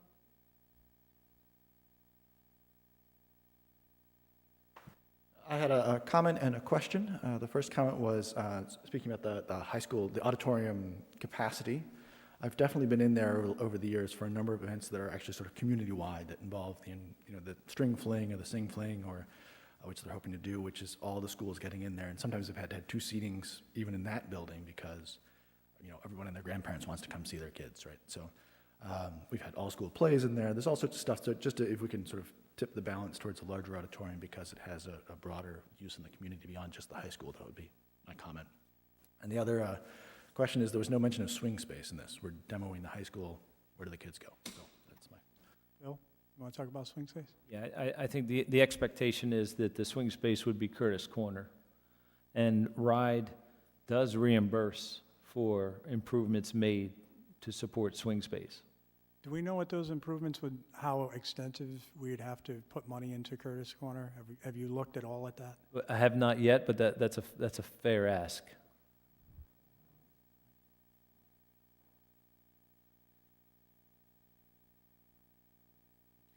Hi, Phil.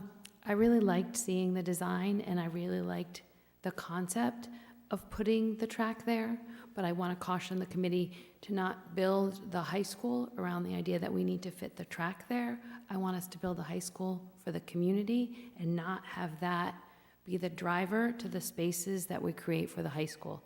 100% of the kids will be using the entire high school, and a percentage of the students will be using the track. And I say this as a soccer mom and a sports person. I don't want to try to twist and turn just to put that there. It's amazing if it could work, but there's little thorns to me about putting that there that I don't want to have that impact what really, really in my heart know I need to see at the high school. And the community would get beyond the project of that. They weren't asking, to me, the track is a value-added thing. It's not the thing that we hear from the community that we need to fix the high school. So I see Kate nodding.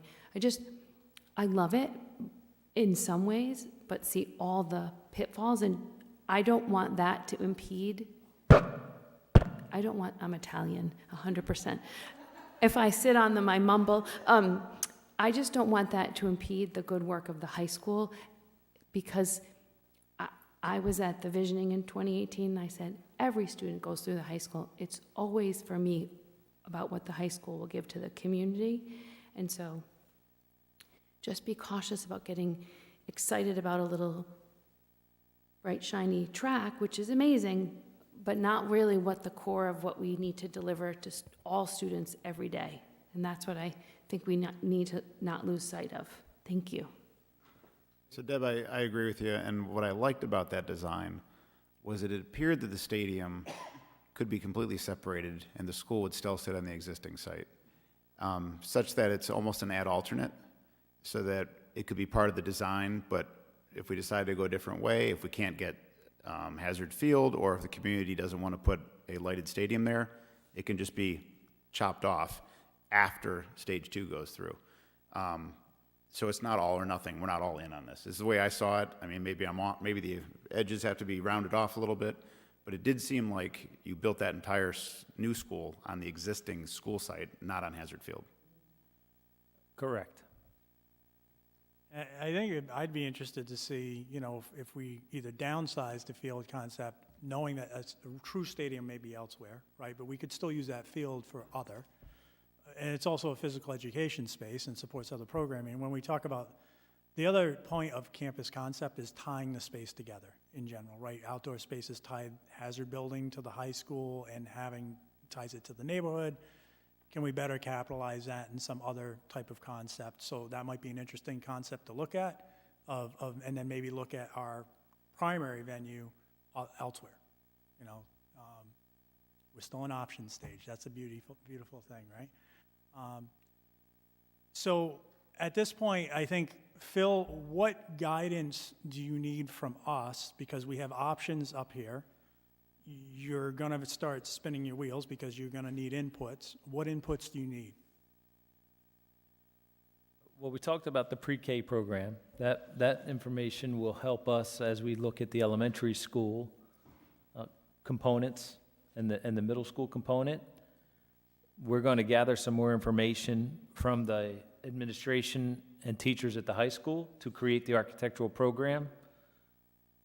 We'll need that program, as I mentioned, no matter if it's here, there, or somewhere, and we will look at options for there and somewhere for the high school. And then I would expect to come back with some more information on the elementary school and the middle school. I mentioned one thing that I would like to see, right? Do any of the other members have thoughts on sort of roads that we want to direct Phil to go down? Dave? Yeah, I just wanted to reiterate what I said probably 2 meetings ago, and just to look at the concept, a test fit of a two elementary school solution in terms of population, how big that school would have to be to, obviously, Peacedale would be one of them. How big would the other one want to be? Because we do still have a lot of people in the community that want the small community feels, but we also realize that our population in 5 years might not support adding 2 gymnasiums to elementary schools, but maybe investing in one at a higher level. So I just would like that to be an option. The question that keeps popping up to mind is, if you build a new high school, what is the average increase in student population? So like you're trending towards, say, 700. Is there a expected percentage increase based on new construction versus maintaining just fixing up your current building? If you don't have that number, that's okay. So I don't have that number, and I want to remind everybody that there are formulas in place. So we're going to be asking for 225 square feet per student because we're going to make a case that we are providing an integrated CTE and academic high school. Once we're at this 225, it will get multiplied by your enrollment projections in 5 years, which right now is targeting 703. The allowable square footage will be 225 times 703. Now, you can probably make some minor adjustments to that. This is where we really need to engage with the school building authority, making sure we're all on the same page. When you arrive at that square footage, it will be then applied to the dollar amount per square foot that RIDE will reimburse. So it's a pretty clear formula. Any deviations require a lot of engagement and discussion, and I probably would not guarantee that. What I am comfortable saying is that we can make a solid case for the 225 per student based on what we're going to be doing, integrated CTE and academic. That makes a lot of sense. The only thing I'm just wondering is if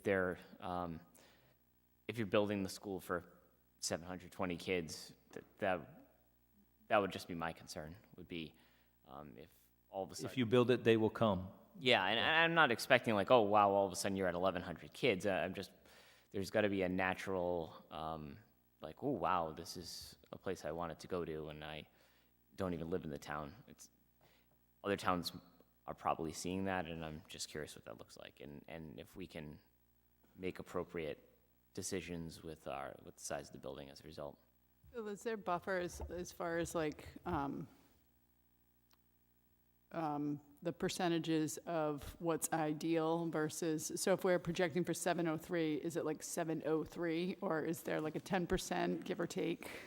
Our experience, What if there's 705? It has been the 5-year projection, and that's the number. That's the number, okay. Bill, does that projection take into account In a minute, Dorla. siphonage? So for that, I mean, if they're expecting everyone of school age to be at that school, not considering other options, would that be a fair assessment, or do they reduce their number with the expectation that a certain percentage are going to go elsewhere? So I think we would probably want to engage with the school building authority on what they may have a different interpretation. I can only tell you what my experience has been. Maybe their interpretation is changing. All right. Any others as far as options or? Okay. Can I make one point? This may speak to some community members' comments, as well as what you were talking about in terms of science. We want to be strategic when we are developing this architectural program, that we're not creating spaces that can only be used for one period a day for one specific reason. I want to call your attention to science. It's not uncommon for us to have a bar, and there are 3 rooms in a line in this bar. The 2 end rooms are lecture rooms. The middle room is the actual lab. So not every science day requires a lab. So you get redundant uses in the science lecture rooms, because at that particular case, that science room may be using the lab in the middle. So we're trying to effectively use the lab, which is the expensive classroom, as much as possible. And you flank it with flexible classrooms so that you could use it for maybe a math if you need it, if a bubble starts to come through. So these are strategies and tricks that we have learned, and we will work with you to make sure we're all on the same page. Because I want to caution you, this building will need to get smaller, just because we're not going to be able to meet the funding that RIDE is going to be assigning this project. You know what I mean? We can't go in and, we certainly can go in and ask for $125 million, but expect RIDE to say, well, our formula only says you get 107.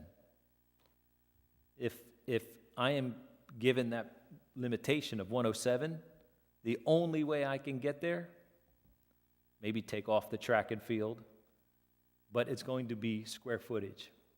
And it's not going to be going from brick to metal siding. It's not going to be growing from one roof to another roof. It is square footage. And as the square footage gets tighter, we need to be a lot more efficient with the spaces. That's all. I think that makes a lot of sense. That, you know, our job is sort of to identify what our deficiencies are, and we certainly are open to input in terms of how we can be creative with that. I think one of the issues that we are currently experiencing with our building is that a lot of our space is very much underutilized. Mm-hmm. So I think that's something that it sounds like you've got some good models and examples that we could look at to maximize the usage.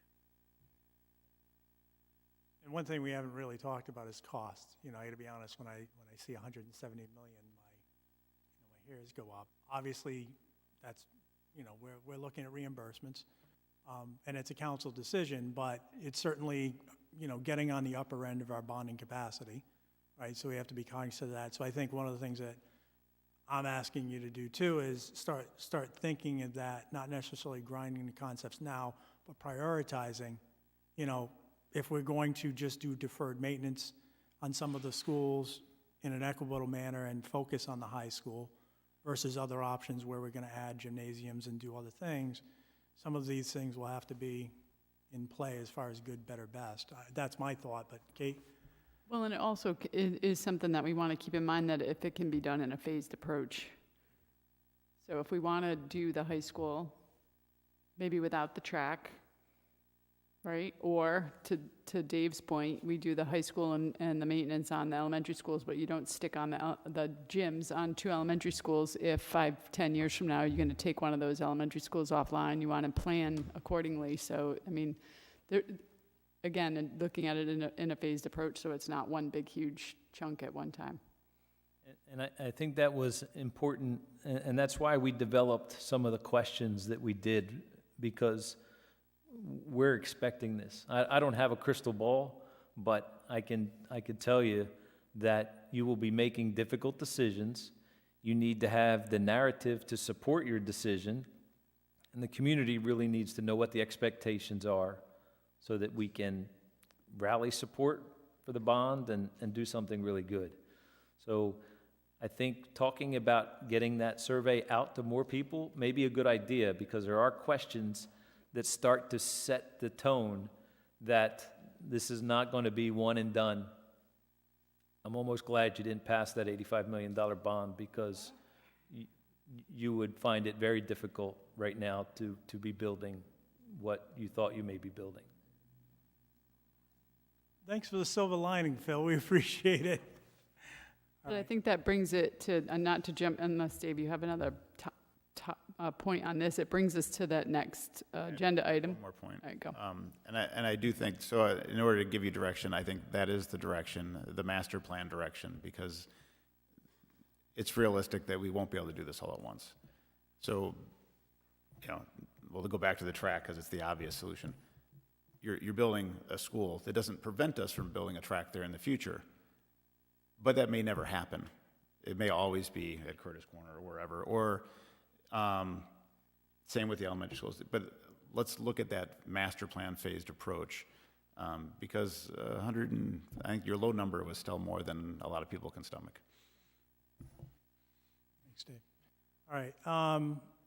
Are we good to move on to the next topic? I'm hearing, I think we've slowed our comments. All right, we're going to move on. I know we're a slippage on time. We're at 8:08. We'll get through the additionals here as quickly as possible, right? Well, I think this one's, I don't think it will take long. It's just one of the things that I found eye-opening in the survey was that the majority of the people in the room wanted email, print, or some sort of, right? And I posted that on my school committee page, and somebody who had been in the room for the forum said, right, but you can kill two birds with one stone in that if I get this sent to my house, I can take a picture of it and put it on social media and share it with whoever I want, right? So versus if you put it on social media, the people who rely on print aren't getting it. So there's that component of it. I don't know we need to build an email database of 20,000 voters, which we can't do, right? That's not legal. So how do we build that how do we get that reach? We do need to start eliciting the local newspapers. Again, I don't see, and if they're watching, Narragansett Times and South County Independent, again, still not here. We're not advertising out to them. I don't know how to, we went through in the very first, going back to 2017, we had a huge forum with like 100 and some odd folks, and it include business owners, senior citizens, students, you name it. We hit them, but it was a very large effort on the school district's part to go out to the community, to the senior centers, to the business, like literally going out to them physically. So there's that piece too that we might want to investigate. But again, time is limited. I know my time is extremely limited. We have limited people, so we need to figure out the outreach and communication, and I don't think we can figure it out this minute, but it needs to be done. So, I guess in the interest of being productive, one thing we could do is reach out to the papers directly and offer to meet with them, either us or the committee, to do a story, to get them up to speed and get them involved. I think then the more they're interested, the more they're likely to follow it. But I think we're going to have to drag them out and just say, we have a story, we'd like to share it, and at least start there. We don't have a lot of, newspapers around here, so I think it would be fairly easy to get them, and they have a limited amount of stories to tell. So I think that's an easy one that we can start. The larger issue, I'm very concerned about it because, quite frankly, I think all our plates are full, adding another thing on. And also, while I'm pretty good at doing the website and getting the word out, I'm not a PR expert. So I think we're going to have to think creatively on whether recruiting those individuals, and then as we get further into the process, as you know, because you've been through it all, there's a whole campaign on just the bond, right? That is typically done outside of this committee. It is by others for obvious reasons of, promoting using school dollars and the whole bit. So we're going to keep this agenda item, but is that a fair, you and I can reach out and maybe drag them out for a story? Anybody have any other input, thoughts, ideas? I had a couple. So one would be a quick and dirty way with that might be something regarding a press release. Two is that we have our showcase night coming up on the 1st of November. I know Phil's going to come to that. We're looking to make that event. Leo will be there. We're going to make that an event where we want people who are coming to choose our school to have an opportunity to also learn about what's going on with the building project. Now, I realize that tends to be more people that are that have school-age children, and it's not the whole community, but I think getting more people exposed to what's going on that night would be worthwhile. And the last thing, and I know there are a lot of laws that are surrounding it, but we do have an election coming up, and I'm wondering if there's ways to get information out to people because they're already going to be naturally coming out to different facilities on election day. If there's any ways to get information to them about the project without violating any solicitation laws. No, actually, it's triggering something in my mind, right? I don't even have something in print on the door here telling them about this process, right? We don't have anything at our own facilities, school or town, posted on the door or put up in a sign. So I think that's something we could easily do as well for the customers who come here. when they're doing their business about town issues, those who typically deal in print typically pay their taxes in person, typically go to the clerk in person, so that might be a good opportunity to start homegrown of right here. Sort of in people's face, and it does make it very easy with QR codes to link to websites So, easily. Phil, I'm gonna point to you, because you did a nice little flyer for us for this. Is that something you could modify, get a QR code, website, join our effort? Something that you'd be able to help us out with? Okay. Thank you. Okay. Deb, did you have a comment on this one?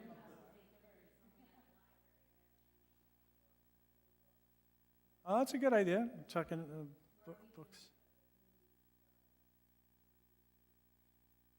So we're running short on time, but I will say, if anybody who's left, you know, what's that? Rec Center, and actually, yeah. We'll give out equipment if you come to a meeting, right? A local community was very successful standing outside of a liquor store. Just saying. It's a different crowd, Phil, I'll give you that.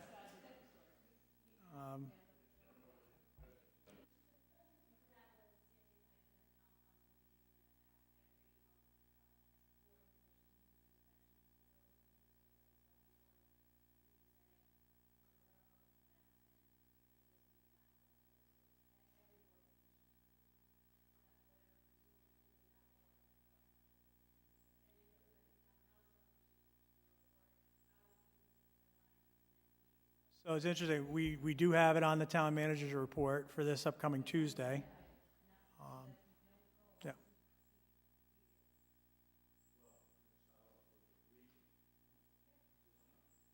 Yep. Yeah, so, but it's a great idea, because I think having standing with boards and commissions, that's something we can do and easily push out. And I sometimes we're so busy looking elsewhere, we fail to realize we deal with a lot of our own customers. So, you know, if we can capture them first, might be half the battle. Well, and I think it is a school building committee, and so it's natural to look to the schools to do it, but it is a town project. And so I agree.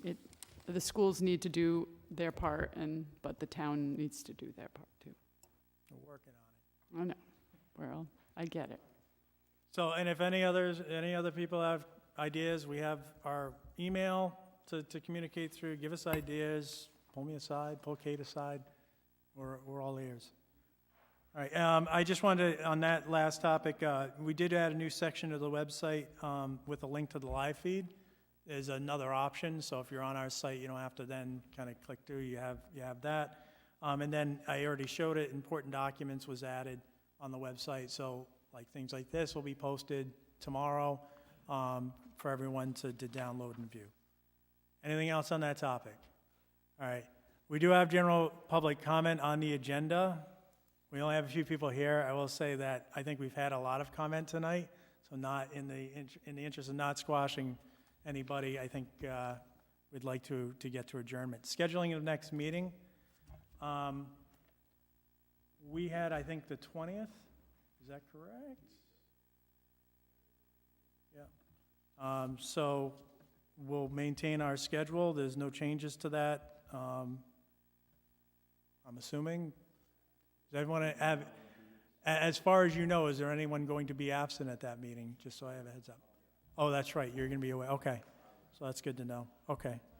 All right. Can I entertain a motion to adjourn at, what are we at, 8:17? I'll make a motion to adjourn.